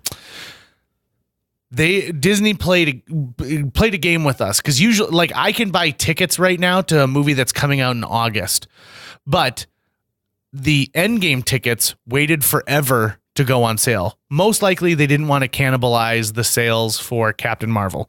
So a month before the movie opens, tickets go on sale. I got a tip off that they were going to go on sale at 7 a.m. on one particular day. So I am doing traffic for my day job, meaning I am driving around town saying, gosh, there's a lot of traffic on the interstate right now. And at 7 a.m., I'm training in another guy. at 6:55, an alarm on my phone goes off and he goes, "Oh, it must be time to call in." And I'm like, "Nope, it's time to pull over and buy Avengers tickets." I pull over and I log on right at 7, and immediately the biggest, nicest screen at our nicest theater is sold out. So I go to the very next one. There's a 6 p.m. I buy for the 6:30, and I buy 6 tickets. So I should have bought 20, but I bought 6. So I buy the 6 tickets, and I'm like, whew, good to go. I know that Jill and myself are going to go. I call my friend Britta, and I said, don't worry, I got a ticket this morning for you. And then I open it up to 3 other friends. The day of Thursday, April 25th, I have to drive to another town for work right away in the morning. We had like a thing where people could have coffee with the personalities on my radio station. So I don't have any time. How many people showed up to that? Oh, a ton of people Really? do. Oh my God. Oh. These coffee with KFGO events are massive. We got to do coffee with JJ Meets World. We should, or a pint of JJ Meets World. So or a joint. yeah, let's come reef it up with us. California. So my morning is absolutely like packed. I go and I do my show. I get back 45 minutes before my show starts. So I have to prep for that. I do my show. I immediately have to leave and get down to the Microsoft campus that's in Fargo because I'm hosting a custom pub quiz for them. I host the custom pub quiz, which takes me till 4:30. Pack up. By 4:45, I am on my way to a restaurant in Fargo where there is an NFL draft party, but I have a boss who looks just like Thanos. Like, it is shocking how similar they are. He's already got a bald head, and he's got a soul patch. So he's already kind of got like a chin that protrudes a little bit, and he's just not as tall, like, pretty much. And so we've been making this joke since Infinity War of like, well, we should dress you up like Thanos. He goes, I'll do it. I'll dress up like Thanos. So I go to this restaurant where during an NFL draft party, I'm painting him to look like Thanos. And so I'm painting his bald head. I'm painting both of his arms. And then we've got a $200 infinity gauntlet that is just, it's massive and it makes sounds when you close it and each stone lights up. Mm-hmm. And then I've bought him a compression shirt that is the Thanos armor that he actually had to cut open the sides a little bit and then like kind of stitch together with another black shirt underneath because he's a heftier guy. But we get him painted and he looks good. Like, he looks pretty darn good. 5:45. The plan is for all of us to be at the theater at 6:10. I know I'm not going to be able to make it home from this restaurant and then to the theater by 6:10. I have to do another coat of purple on my boss. So I call my wife and I say, wife, would you please bring the tickets to the theater and we'll meet there at 6:10. The tickets are in a drawer that I have in our kitchen. She says, no problem. 6:15, I stroll through the door. My friend Phil and his wife are already there. The 13-year-old son of a friend of ours is there who's watching it with us because we're responsible nerd adults who he felt okay with to bring it. Previous guest, actually, Will Block, who is his stepson. Hunter, who is what a polite young man that Hunter is. Good for you, Hunter. And he does not freak out when the events I'm about to unfold go. So this is the phase 1 of the night. Okay. Phase 2 of my Endgame night. 6:15 rolls around. I walk in. Jill's not there. Jill is a 20 minutes early kind of gal. Well, that's weird. 6:20 rolls around. Still no Jill. Send a text. Where are you? No answer. 6:24. I call her 12 times in a row. Whoa. No answer. My first thought is, she fell asleep on the goddamn couch. And she's got the tickets. Movie starts at 6:30, 6:24. In what I feel is a very logical, non-panic moment, I said, because these people are all counting on me, right? They've all made plans to see this movie opening night. There's huge buzz. All of this is going on. I'm going to drive home. I'll drive back to my home. So I get in my car and I drive from the movie theater we're at, Century, for those of you in Fargo. Ooh, that's a drive. To my home, which is right by the old Dakota Hospital on University. I am on University. I've already taken the interstate all the way there. I was going like 90 miles an hour on the interstate while I was driving. And Jill calls. And she goes, hey, I'm just walking in. Ugh. And now I'm super pissed. I am ultra pissed because why the fuck didn't you... Not bleeping these out. Good. Why didn't you answer your call? I called you 12 times. This is ridiculous. You get mad at me when I don't answer a text message in 5 minutes. So I speed back and I tell Jill, would you please go get me my concession so that I don't have to wait? Because they won't let anybody past the front of the theater without a ticket in hand. Right. So I pull into the parking lot. Now, at this point, I got a great parking spot the first time. I'm like a block and a half away the second time. Parking in the grass. So I'm running up, and Jill's walking down the ramp. No soda, no pop, no Raisinets, nothing. So I say, well, I'm trying to formulate my words here, and they won't even come out. And she grabs my arm. She starts leading me up, and she goes, and she's got tears in her eyes. She's like, I don't know what happened. I lost one of the tickets. There were only 5 tickets. And so just go in there and, watch the movie, and I'll go home and I won't see it. And I'm like, no goddamn way. So I walk in there and I'm like, what do you mean you lost a ticket? She's like, I don't know. I lost a ticket. And earlier when I'd asked her to bring the tickets, I said, make sure to put them in your pocketbook and close the pocketbook because it's windy out. And that's what would happen to me, right? I pull the tickets out and I am not the responsible one in this marriage. I thought I was putting the tickets in the best hands possible. So Jill and I walk in and she goes, and the lady behind the desk is not really being very friendly or helpful. And I look at her and I'm like, oh, I know that woman.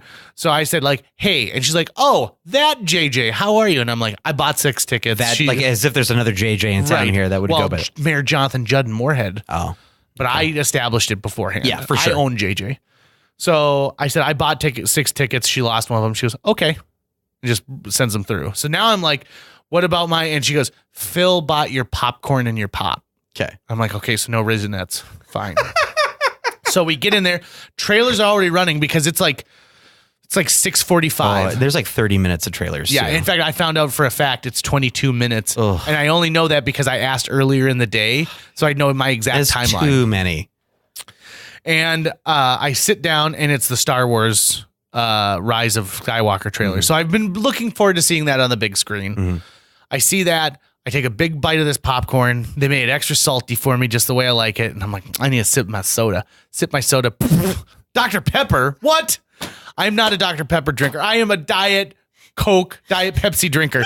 So I'm like, God damn it. And so I get up and I beat cheeks out to the lobby, dump out an entire pop, put some water in it, swig it around, boom, replace it with Diet Pepsi, and I get up there, and like Jill won't even look me in the eyes as I'm coming up because she knows how mad I am at this point.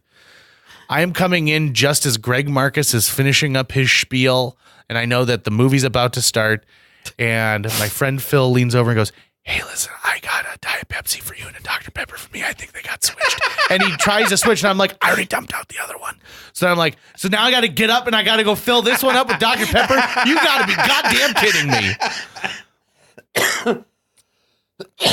So before, as some other people told me who aren't invested, the non-Marvel fans I've talked to said, yeah, but you got to see the movie, right? And I said, yes, but that's not the point. The point is I almost missed even a frame of this movie. You're right. That I have invested 11 years of my life into seeing. I have talked about it. These are the longest podcasts JJ Meets World has ever put together. It was a big deal for me to see this on opening night. And that opening scene, you don't want to miss that. That scene with Hawkeye's family. And we've said it at the beginning, but we should say it again. If you haven't seen Endgame yet, don't listen to what we're about to talk about because we're going to spoil the shit out of this movie. This is like a chicken breast that has been sitting in a warm car for 5 days. This is spoiled. We said earlier in the podcast that with such a big project, you worry about whether or not they can stick the dismount. And I think we can report that Endgame does more than stick the dismount. It gives us, I mean, people will debate this. In my own opinion, it's my favorite MCU movie. Okay. Because of the emotional payoffs and the fan service that we get and the emotions I felt while watching it. But you can't have that movie without all the movies before it at the same time, right? And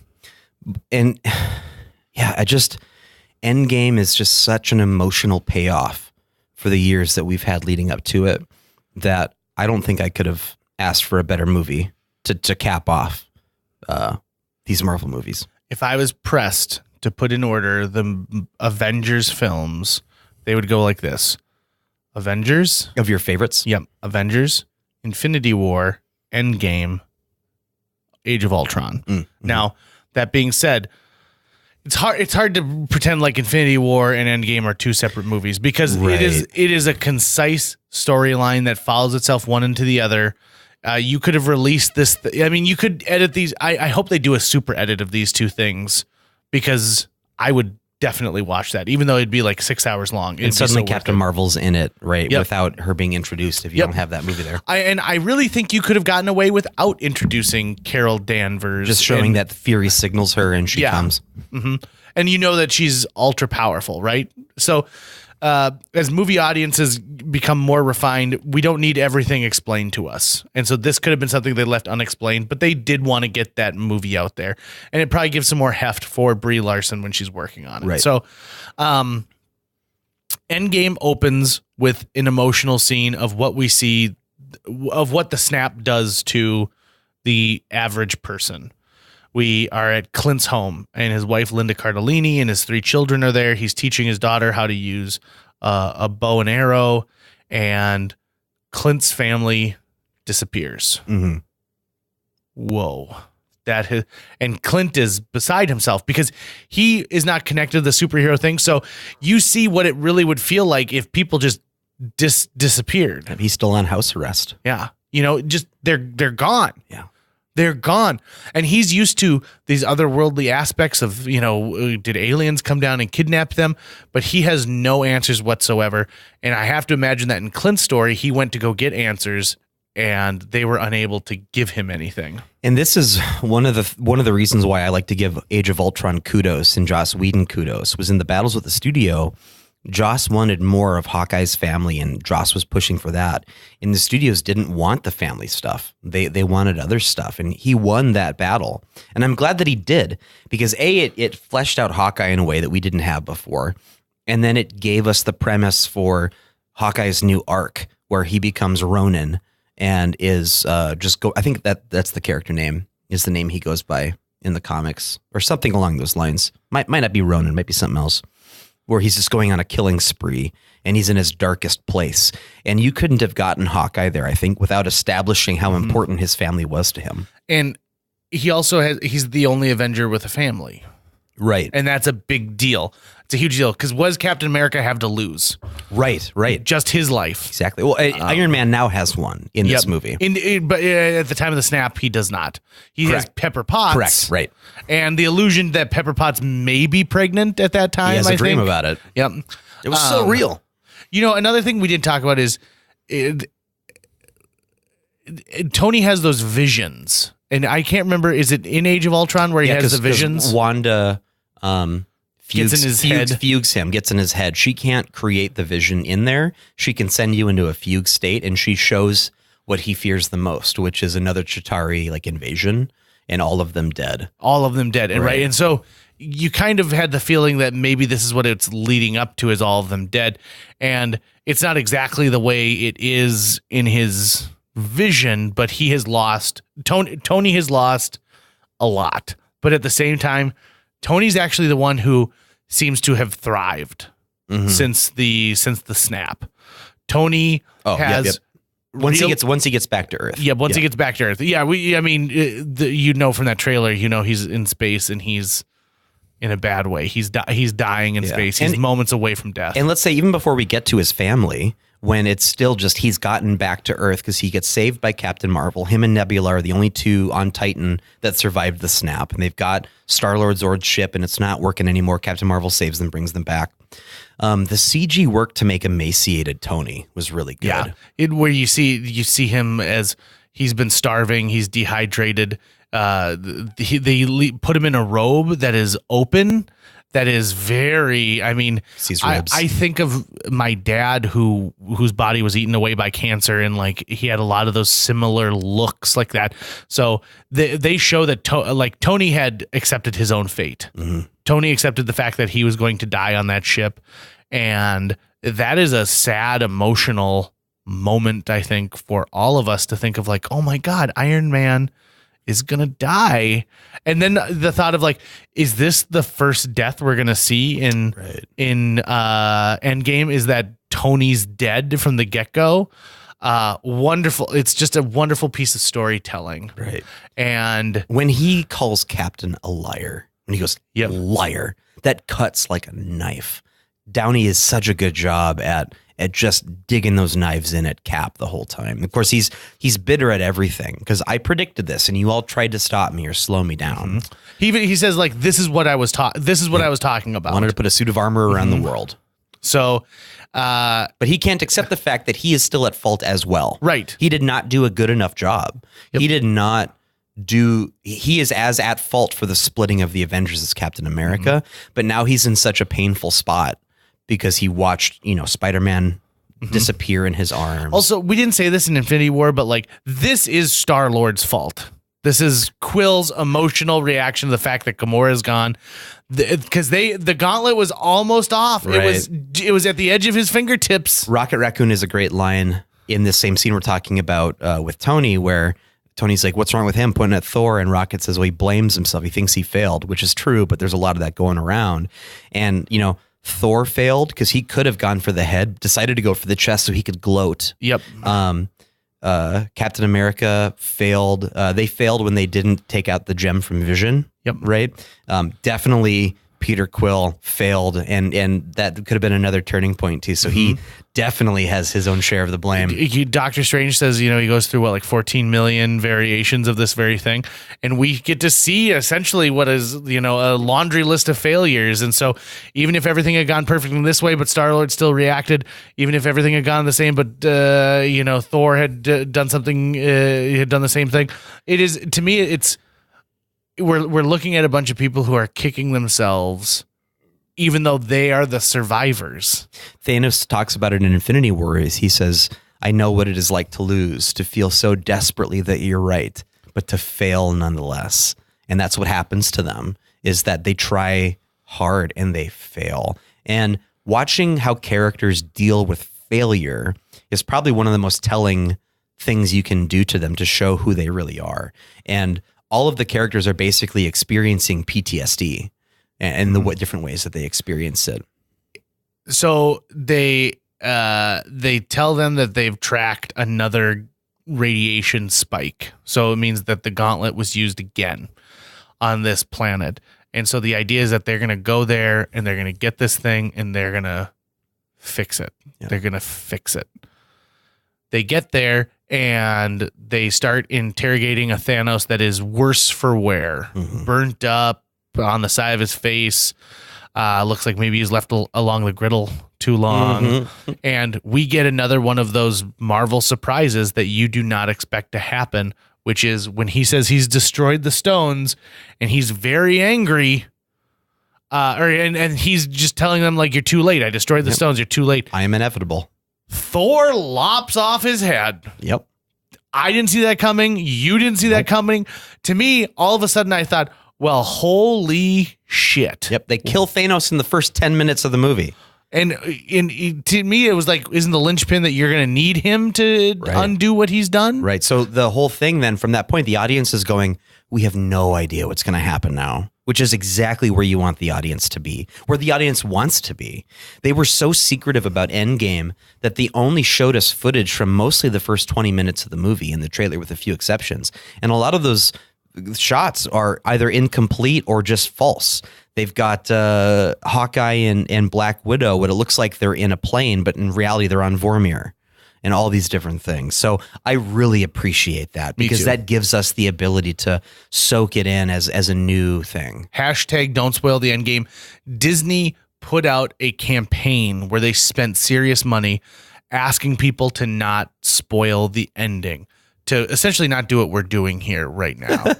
But at this point, I feel like, out, though. Yeah, the people who are desperate to see this movie probably saw it. We warned you enough. In fact, when you think about it, like every minute that we're talking about it, it's making another $100,000. Yeah. It's just, this thing is printing its own money. Yep. So the cultural impact of Endgame is not even measurable. This is a juggernaut. This thing is going to go on and on for Christmas, for reissues.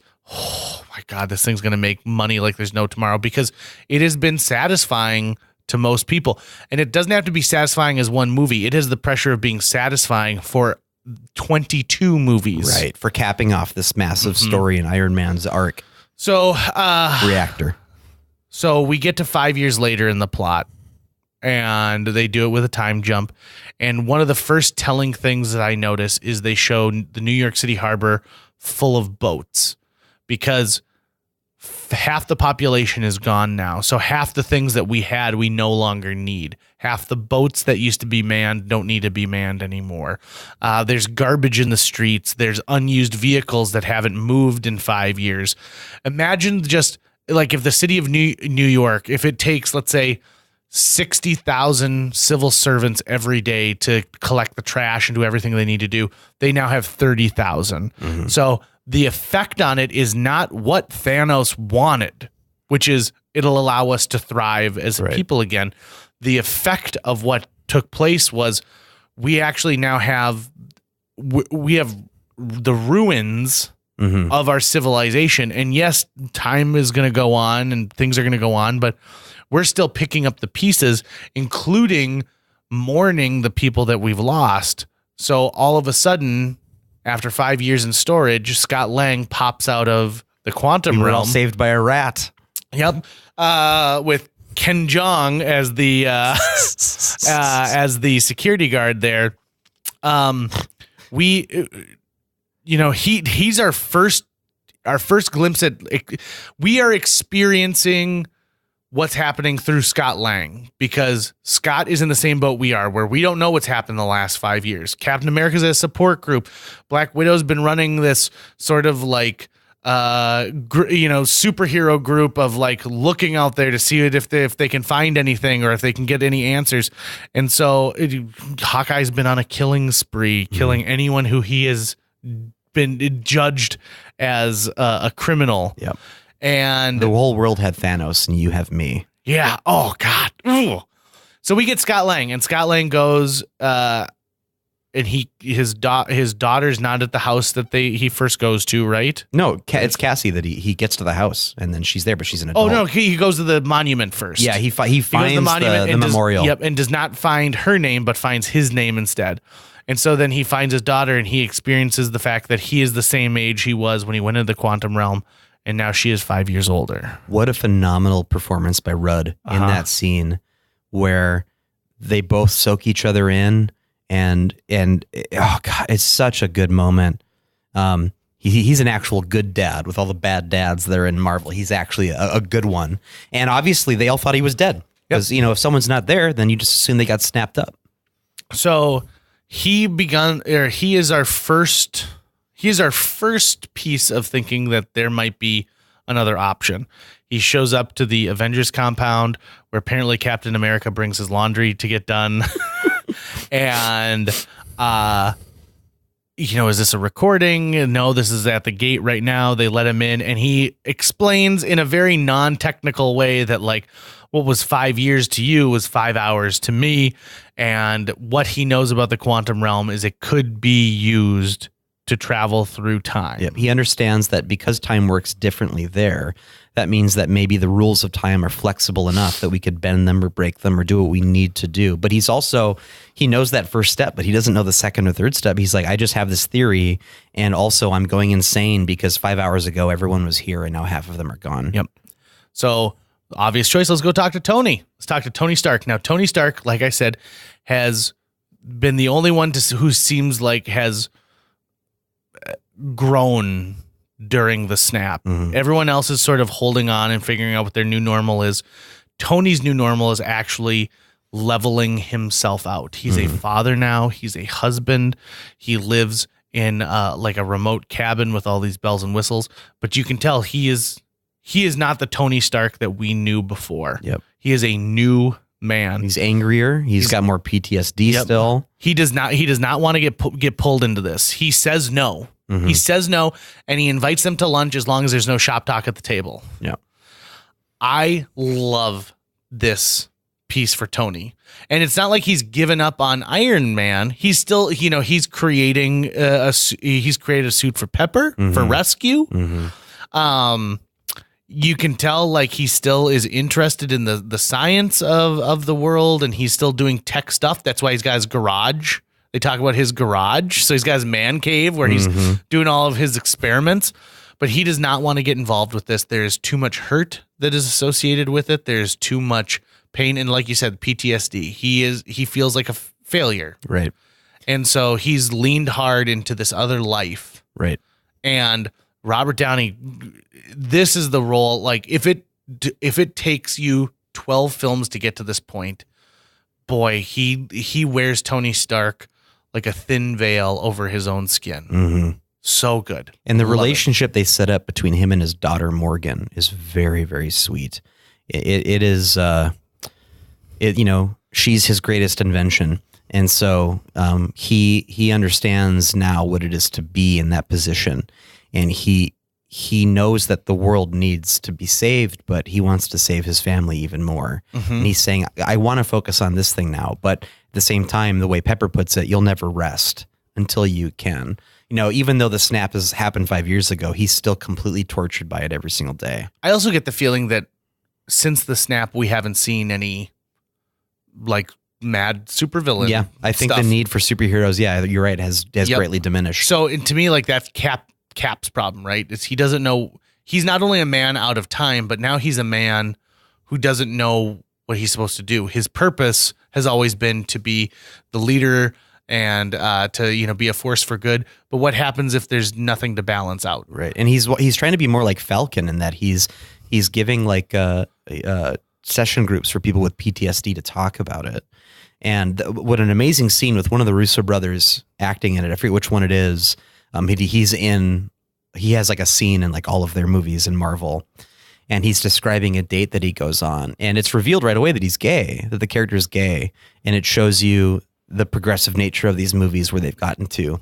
And he's got this great moment where he talks about how he had gone on a date and he was with this guy, and the guy started crying by the time they got to the meal, and he started crying by the time they got to dessert, because everyone can only talk about the snap. And I think part of it too is that the boats in the harbor, and we miss the Mets. We're talking about how we used to watch the Mets. It's because people are just like, do we go on? I would assume that even though you kill half the population, another of them are going to be committing suicide like crazy, or engaging in self-destructive acts that are going to take their life as well. So the whole world is just so broken at that point. And everyone, the movie seems to be about how do you deal with trauma.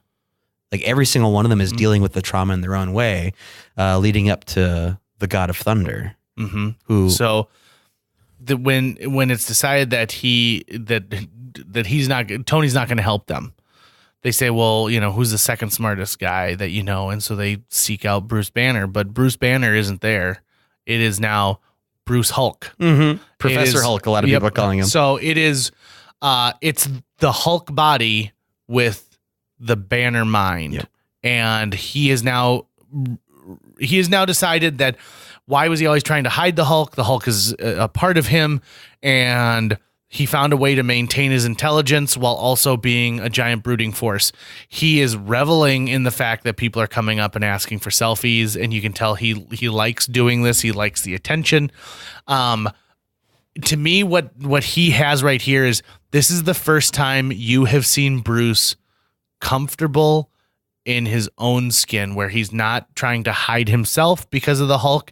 It's also the first time the Hulk is being embraced by other people. That started when he was in the Coliseum in space, and he liked being the Hulk, right? Because people cheered for him and he was a big deal, and he's found that balance. I've read a lot of reviews of people who say that they don't like this, that they think this is like a kind of a shitty cop-out way to get past it. I don't. I think that this is the evolution of this character. If we're going to evolve characters, of course, this makes total sense to me. Total sense. And it's in keeping with the comics as well. That happens in the comics. And I mean, how often do you want the Hulk just to be a rage monster every single time? Right. It's more interesting when he grows and changes. So yeah, Mark Ruffalo knocks it out of the park. And as with Thanos, they're able to get his performance to shine through the CG. You see Mark Ruffalo in there. And I love the fact, too, that he's dressing Hulk. This is another thing. Is like the Hulk has costume changes. I'm wearing shirts now. Yeah. It's crazy. It's it's fun. I like it. And even he admits that he's like, I don't know if I can really do this. Like Gamma is more my kind of thing.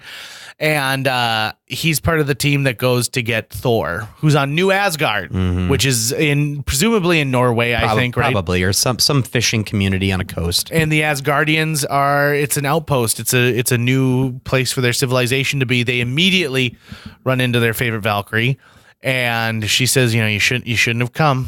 You shouldn't have come. And she's essentially warning them that what they've come for doesn't exist anymore. Effectively, she's become the de facto ruler leader of the colony because Thor has decided to stay inside, drink beer, play video games, and wallow in self-misery and self-blame and in his version of PTSD. In his feeling of being a failure. This, again, was a Marvel surprise I did not see coming. They show us Thor, and they pan down and show us that he's got a big old beer gut. It's Fat Thor now. Yep. So he looks like the dude from the Big Lebowski, and they even bring that up. He's got an unkempt beard, his hair practically dreadlocks, and he lives in a little house wearing like cardigan sweaters and drinking copious amounts of alcohol. Surprised we didn't see a conch shell somewhere. Oh God, wouldn't that have been great? With his two best buddies from Thor Ragnarok. Yeah, so they're playing Fortnite, and in Fortnite, I believe at one point you could play as Thanos, couldn't you? They just released like an Avengers thing for Fortnite, so I think this is some really good like corporate branding that's taking place in there. But Korg like complaining that Thor, he's back again. Yeah, that kid called me a dickhead again. And so Thor grabs the headset and just explains to this kid that he'll come over there and kick the shit out of him. I didn't think that there was a way to reinvent Thor. I thought, they've already reinvented him. But then they went in such a great mode, and now he looks like a berserker Viking. Yep. He looks just feral, and it pays dividends at the end, but Fat Thor ruled. I thought. I really like that. Fat Thor also, it's not just it's like his physicality is an extension of his psyche. He does not have any faith in himself anymore. He is 100%. He's having a pity party. Yep. He's completely self-destructive. Yep. Has given up. Everything is, I don't care what you want to do, but he's still grappling with pain because when Hulk says Thanos' name, and that just triggers Thor, and that was heartbreaking to watch Thor be in that place. It was a great moment. And so Thor decides he'll be on the team. He'll be on the team again, reluctantly, getting the team back together. And so this starts kicking off where we're gonna go next in this movie, which is more or less, we understand that time travel is going to be an aspect of it. They do a wonderful job in this, doing what everyone's thinking, like, are these the Back to the Future time travel rules? And they bring those up. And then they say, well, what other time travel movies? And he names like 10 time travel movies. Terminator, Time After Time, Time Cop. And Rudd's like, Die Hard. Wait, that's not one. They are all the things that we are thinking about, right? Like, and that's the beauty of what Marvel does. It says, we know what you're thinking and push it out of your mind. So they tell characters to do that, but really they're telling the audience, take these preconceived notions you have of time travel and move them away. Right. Paul Rudd's himself right out of a Ruddy role. He is the most Paul Rudd that we have seen so far in this, and he shines. Yeah. Ant-Man shines in Endgame. He's still broken. He's still in pain. He is fresh. They've had 5 years of healing. He is brand new. That's a really good way to put it. Absolutely. And he's seeing everything in the way Rocket says is as a puppy. He's like, oh, you little puppy, you want to go to space, puppy? Which that killed me too. was fantastic. We could easily go scene by scene in this movie because it's so fresh in our minds. But I think the core, at least thematically, is that it's trauma. It's how do you deal with trauma? And how do you Captain Marvel yourself? How do you stand back up after you've been knocked down? And that what makes a hero is someone who fights in front of in the face of all odds for whatever little hope that there is left. And they realize that there's this one sliver of hope and we have to try it. I think that's what I see from this thing is they've always assumed that they're going to win the battle, but this is the moment where they continue to fight knowing that they are not winning. Right. Even in Infinity War, they still think that they're going to win at the end when they all go and confront Thanos and they're going to get it, and they don't win. In this, I really get the feeling that they're fighting knowing like, let's take as many out as we can on the way, but we're not going to win this. When Cap's shield gets broken in half, there's a real moment there that ruins it. I'm going to talk about the things that don't like in Endgame. Let's hear it. Number one, the first hour to me is kind of a drudge. It's taking a long time. I'm not going to use the word boring because this is all story that we need to see, but I needed action right away. More momentum. Yep. I needed something to tell me right at the get-go that something was going to happen. Like, I needed to see anything that would have shown me what that something's going on. Even if it was them battling a lesser villain and kind of spanking that villain and showing us like it's not even a challenge anymore, even if half the team is gone.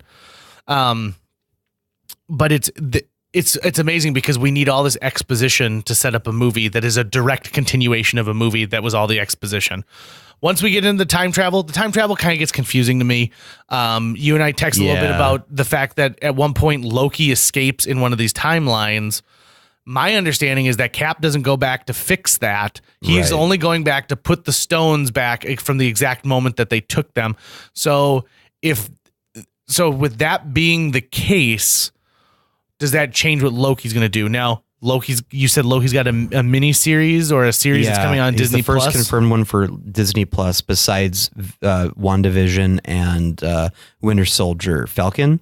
But at the same time, when they were talking about the time travel movies, him now being out in the universe, that would be Back to the Future rules, because going back to that past is now your new future. And so therefore the idea was that they couldn't just go back and kill baby Thanos so that their lifetime would be fine.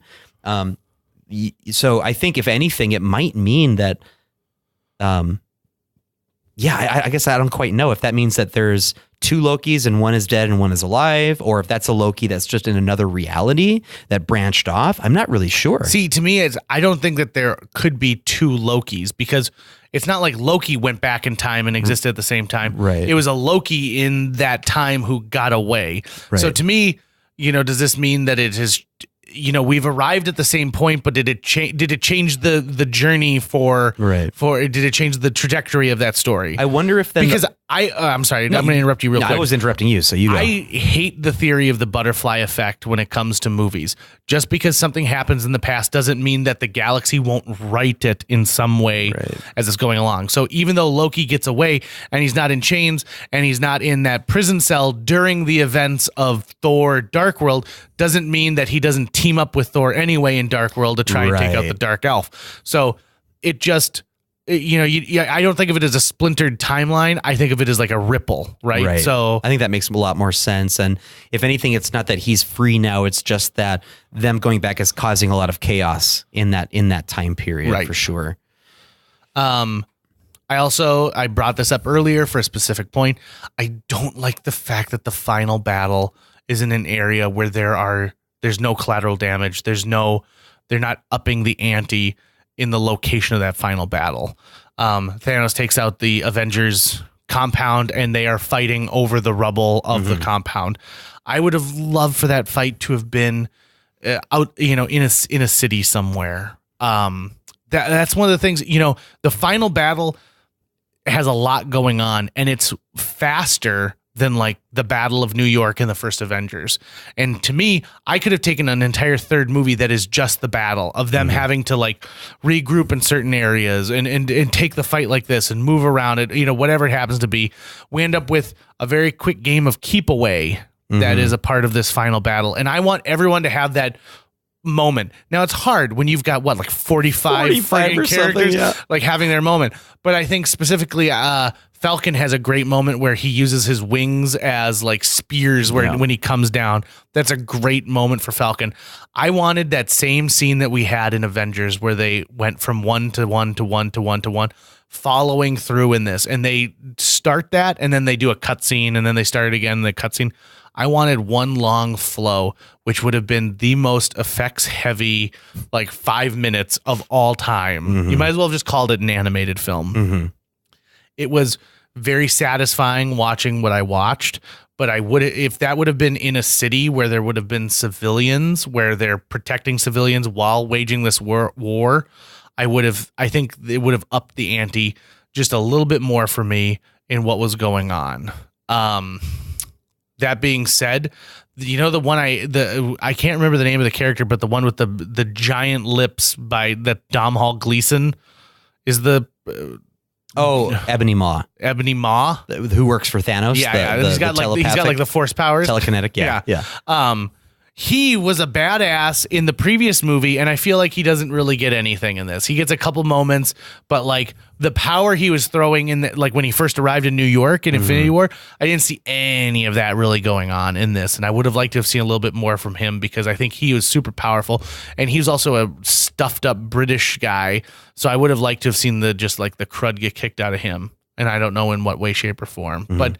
These are all nitpicky things that I would have changed, and I fully realize that everybody has their own opinions when it comes to these movies, and everyone has the thing that they're looking for, and you're never going to appease everybody. You can only hope to entertain the masses. Right. And with 60 plus characters, there are going to be characters that they've already had their moment. It's now not time for their moment. There's a great moment where the female characters get together.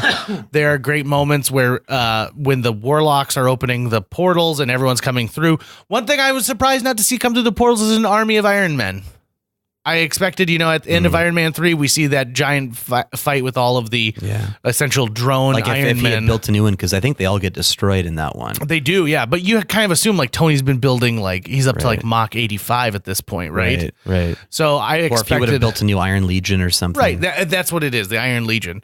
So I kind of expected one of those to come out of the portals.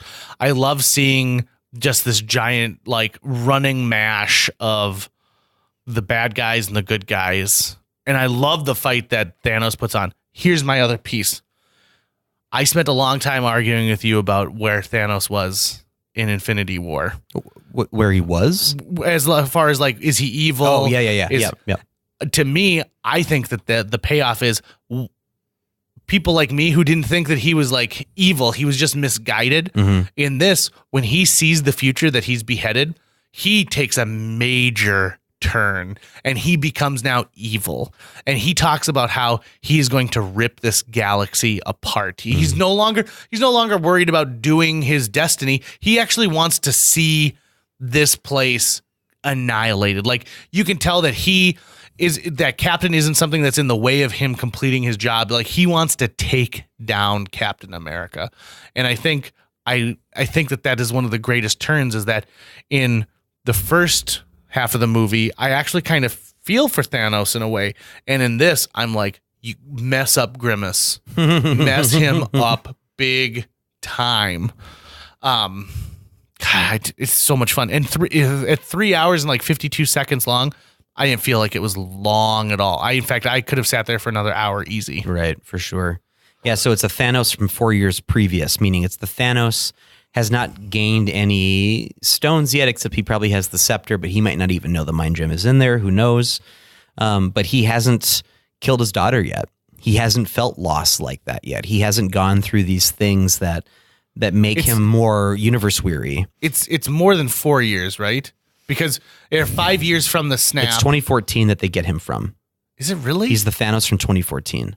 So if this is a 2018... No, because... The snap happens in 2018, so technically the movie takes place in 2023. That's right. Because it's 5 years later. That's right. So it's 9 years. So it's even. That's right. You're right. So even earlier. Okay. So the Thanos of Infinity War is 2018. Yep. That's right. So 4 years before that was 2014. So it's 4 years before Thanos feels loss. right? Because he would have killed Gamora in our 2014 or in our 2018. Yep. This movie takes place in 2020, whatever, 324, yep. but that Thanos is from 2014. See, this is why time travel gets so confusing. And actually, my earlier point was going to be, I wonder if part of the reason why they did that whole listing of time travel movies was to go, time travel is one of the most convoluted plot points you can ever come up with. We'll give you our explanation. You're probably not going to understand it. That's okay. You know, in superhero movies, you kind of let go of some of that stuff to just enjoy it. The rules are malleable. When people talk about like documentary films and like the documentary filmmaker is there to like observe and not change, by your sheer presence, you're changing the outcome of what's taking place. Exactly. And so I think that's what takes place in this. Kudos to the contract negotiators at Disney, because I am sure that they had planned for by the time something like Winter Soldier comes around, they know where they're headed when Thanos pieces of it, and they're like, okay, so time travel is probably going to happen. We're going to put Robert Redford under contract so that he does this movie, but we also can have one day of shooting with him years down the road if we deem fit, because they bring back so many characters for just a blink of an eye.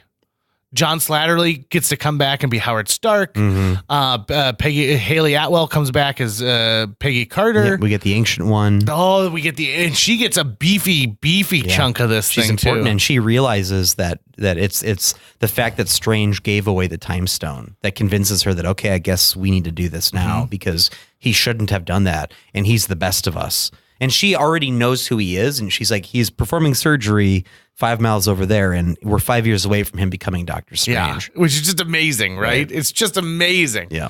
And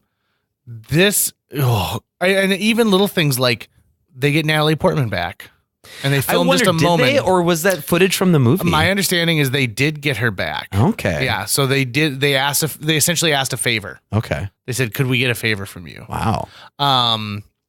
And then, Rene Russo comes back. It's just full of people. Yet General Ross comes back. William Hurt, you get to see him again.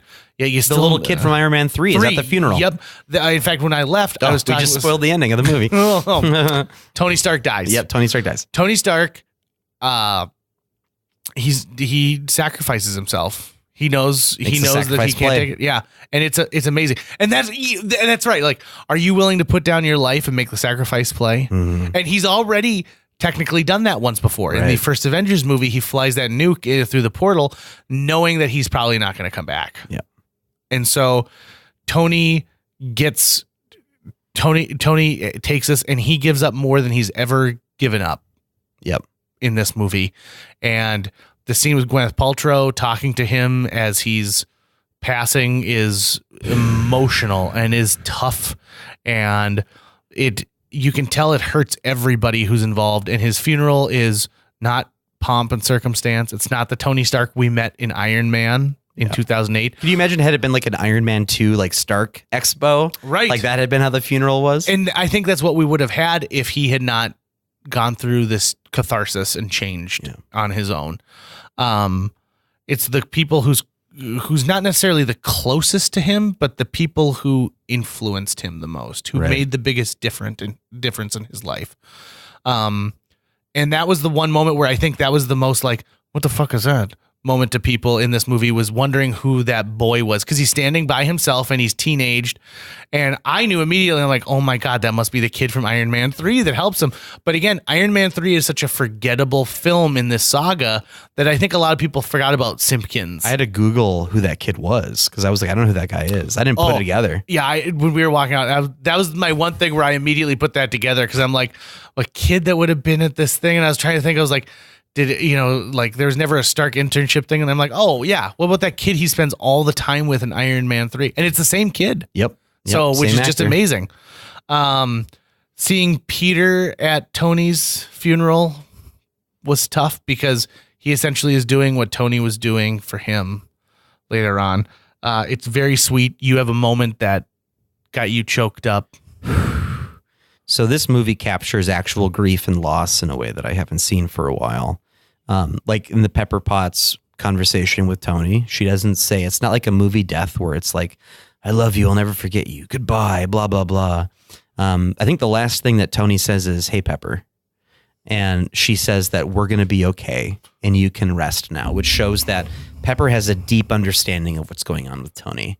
And she understands where we're at now, and that she is strong enough that she's going to go on. But it's at the funeral when Happy Hogan is sitting afterwards with Morgan Stark, and they're sitting there. Morgan is this little girl, and he says, "Are you hungry?" And she's like, "Yeah, I want cheeseburgers," which is a callback to Iron Man 1. When he gets back, he gets Burger King. The first thing he wants is an American cheeseburger. And Happy Hogan says, "I'm going to get you all the cheeseburgers you want." And that moment just killed me. That put a knife right through my heart. Whew. Going back to the battle a little bit. So on the rubble of the Avengers, I like that the battle is there. I guess I wouldn't have needed them to be in a city because the stakes can't be any higher. They're all fighting for the collateral damage that will happen if Thanos makes the snap. And also it's less for the heroes to focus on than the battle in front of them, because if they're also saving civilians at the same time, that dilutes the action even further. But I get what you mean. The sense of stakes are heightened when you see civilians around and people who can't defend themselves. Let me piggyback onto that quickly and say one of my favorite parts of the Spider-Man, the original Tobey Maguire Spider-Man series, is when he's saving Mary Jane and he's got the bus and they're off the edge of the bridge, and I think it's a Green Goblin is about to, he's like, "Who are you going to choose, Peter?" And then the people from the bridge start throwing shit at Green Goblin, and they're like, "Hey, leave that Spider-Man alone." I think part of what I would have like let's say this battle was in New York City, was that the regular Joe, the people, were not going to say, "These are our only protectors. These are the only people," but they're going to get involved in the skirmish as well and see this moment where essentially the film audience portrayed by people on screen take a moment and say, we're not going to run anymore. I see your point. It wouldn't have done it for me. I don't care about those people. I'm here to watch superheroes. I don't need to see regular people doing it. That's why we have superheroes, because regular people can't fight. But I do see your point. But the favorite thing for me from that fight is Captain America picking up Mjolnir and using it on Thanos. And what seems to be the biggest fan theory on a line, which I think is true, is that Captain America was always able to pick up Mjolnir. He was worthy, and he realized it in Ultron, and that he stops himself to let Thor save face because Captain America is such an inherently good guy, and he doesn't want to pull anything over on anyone. Another theory is that he wasn't worthy until that moment, that there were things about him like keeping the secret from Tony about Bucky and stuff, that there were things that made him unworthy. I don't think that really holds water. I think it's more likely that because Thor says, "I knew it," when he gets the hammer. And that means that ever since then, Thor was like, "God, can he pick that up?" And he's just not letting me know. And I think it speaks to how Captain America is different, because Captain America is an almost completely unselfish person, almost completely. He never got to have like the normal life. And so he basically, the sacrifice that he makes in World War II, he continues to make it throughout his life. It's like the war never ends for him because he's always having to lay down his life for something. And so anyways, he gets Mjolnir, and then he just goes ape shit on Thanos with that. And, that was super satisfying for me to watch. And he's doing things where he's like using the hammer to hit the shield at him, and he's calling down lightning on him. And as far as fan service goes, seeing Captain America wielding Mjolnir was big. One person I saw wrote on Reddit that, had you told me that I'd be seeing a movie where Spider-Man is riding Thor's hammer that was thrown by Captain America while Spider-Man is holding the Infinity Gauntlet filled with stones. Like, I would never have believed that was going to be something I was going to see in a movie. And I think that's pretty accurate. I hate scenes in movies where you've got one army over here and the other army over here, and they run and clash in the center. I hate those scenes. They are so overdone. They're done all the time because we love big war movies. But in this movie, I felt it so deeply. I loved it so much because everything was building to this. And humans have been the planet Earth and the universe has been going through this traumatic trauma and they finally get to strike back. They finally get to try to fix this thing that actually a lot of the people who were there at that fight were snapped away. So they've just come back, but a lot of the Wakandan soldiers were there the whole time. So there's a small period of scenes that we don't get to see, which is after they all come back, how they regroup beforehand. Doctor Strange seems to corral them all and says they need our help right now. And so, seeing the Wakandan army march in and seeing Valkyrie there, and the sorcerers showing up. Ravagers. The Ravagers. I need to look through and see if I can see. I want to see if Howard the Duck is in there somewhere, because that would be pretty fantastic if Howard the Duck was in there. That would be absolutely killer. But Spider-Man there were so many callbacks that all fit. They all fit really nicely. The Wasp referring to Captain America's cap, and then getting a nod from Ant-Man. The on your left from Falcon.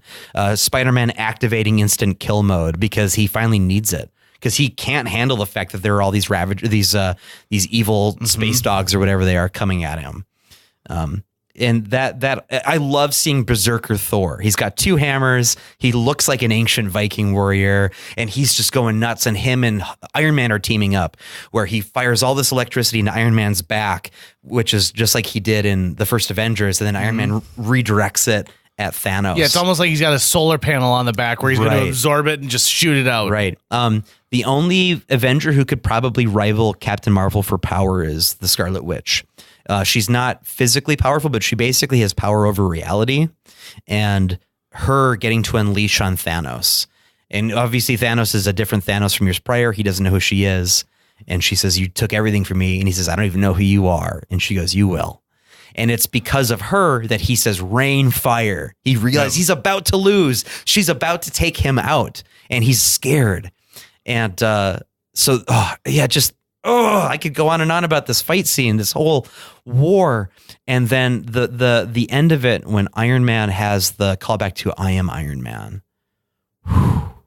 The look on Downey's face, and oh my God, it just sends chills up your spine. This is also the first Marvel movie that does not have a post-credits scene to really say that this is the button. This is they've closed the book on this chapter of what we've seen. There is the sound of what presumably is a hammer on metal. That sounds like a kind of like a tinsmith is working, which I've heard people say it could be the sound that from the first Iron Man when Robert Downey is forging the pieces that become it. That's my theory too. I think it's just sort of a little, just like a goodbye, homage. a goodbye, just to remember the old times. Yeah, more than likely. But and don't forget, according to Marvel Studios, according to our good buddy Kevin, this is not the end of this phase. The end is technically Spider-Man Far From Home, right, which comes out this July, which I imagine has to do with the aftermath of everyone disappearing and then coming back, because just the logistics of that are a nightmare. Right. And what happens, like, think of the people who got remarried or had a baby with somebody else, or what happens when there's, your money's all gone because it's been given to somebody else. The idea of all these people suddenly returning is a small nightmare. Right. It's joy and it's tears and it's happiness. But then it's like, well, how does the world change at this point? All the movies past Avengers 1 dealt with post Battle of New York, and now they're going to deal with post Return of the Vanished. Right. Basically. Everyone knows who Thanos is. He's now the boogeyman. He's going to be the Satan. Everyone's going to refer to him all the time. And what is the world like now? And how do people cope and regroup? What have they lost? What have they gained? What is the psychology of these people? Who snapped away? Who didn't? So much fertile ground for them to rest on. And then the fact that they've got all these old properties back in their wheelhouse again. Yep. This will be the first, or I guess Endgame is the first movie since Disney has owned 20th Century Fox. The first release, right? Because didn't that they finalized it after Captain Marvel release? I believe so. Yeah, okay. I believe that it didn't get finalized until like the end of March. Whew. Okay, we did it. and you sat along for the entire ride. We appreciate that. It took us just about the amount of time it would take to watch the first Iron Man and Endgame. So a nice little bookend here on our MCU episode. I want to thank Tucker for bringing his opinions here and not throwing me out of the studio a couple times, because we are good friends, but we also have differing opinions. That's probably why we're such good friends. And I also want to thank you, the listener, for sticking around. Now, if you could just head to patreon.com/JJMeetsWorld and donate to this podcast. Oh, if we get some extra donations because of this episode, maybe we'll do a deep dive into Lord of the Rings next. I don't know. In fact, you guys tell us. You guys want us to watch all of the non-MCU Marvel movies? We will do it, starting with Howard the Duck. You name it. Thank you so much, folks. This has been the MCU doubleheader on JJ Meets World. A huge thanks to Natalie Deutsch of Hatch Realty for sponsoring this podcast. Folks, if you're looking to buy or sell a home, contact Natalie Deutsch today, because Natalie Deutsch is not only a previous podcast guest, she's somebody who's going to care enough to sell your property for top dollar. She's also going to find you the best price possible if you're purchasing a new home. Last year, on average, Natalie earned her clients $4,000 over list price on their homes and sold them faster than the market average. On average, Natalie's selling a home every 3.74 days. That's 2 homes a week. Those numbers don't lie. Find out why Natalie is one of the top agents in this entire market. Get a hold of her today, Natalie at hatchrealtyfm.com. You can also call 701-388-9338 or go on to livefargomorehead.com. That's livefargomorehead.com. Read all of her amazing reviews and then listen to her episode of JJ Meets World. Thanks again to Natalie Deutsch of Hatch Realty. That's going to wrap it up for today's show. If you enjoyed this episode of JJ Meets World and would like to help us continue to produce 2 new episodes every week, you can donate to our Patreon. Check out patreon.com/JJMeetsWorld and donate today.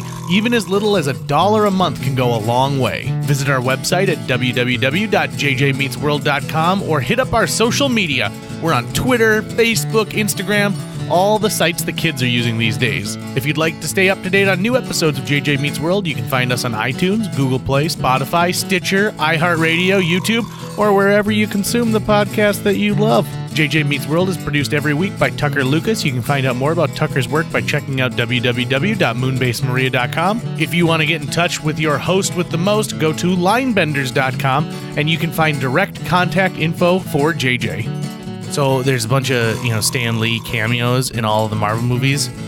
I thought what they should have done is had Bruce Lee cameo in all of these, because they're related, right? They're both Lees.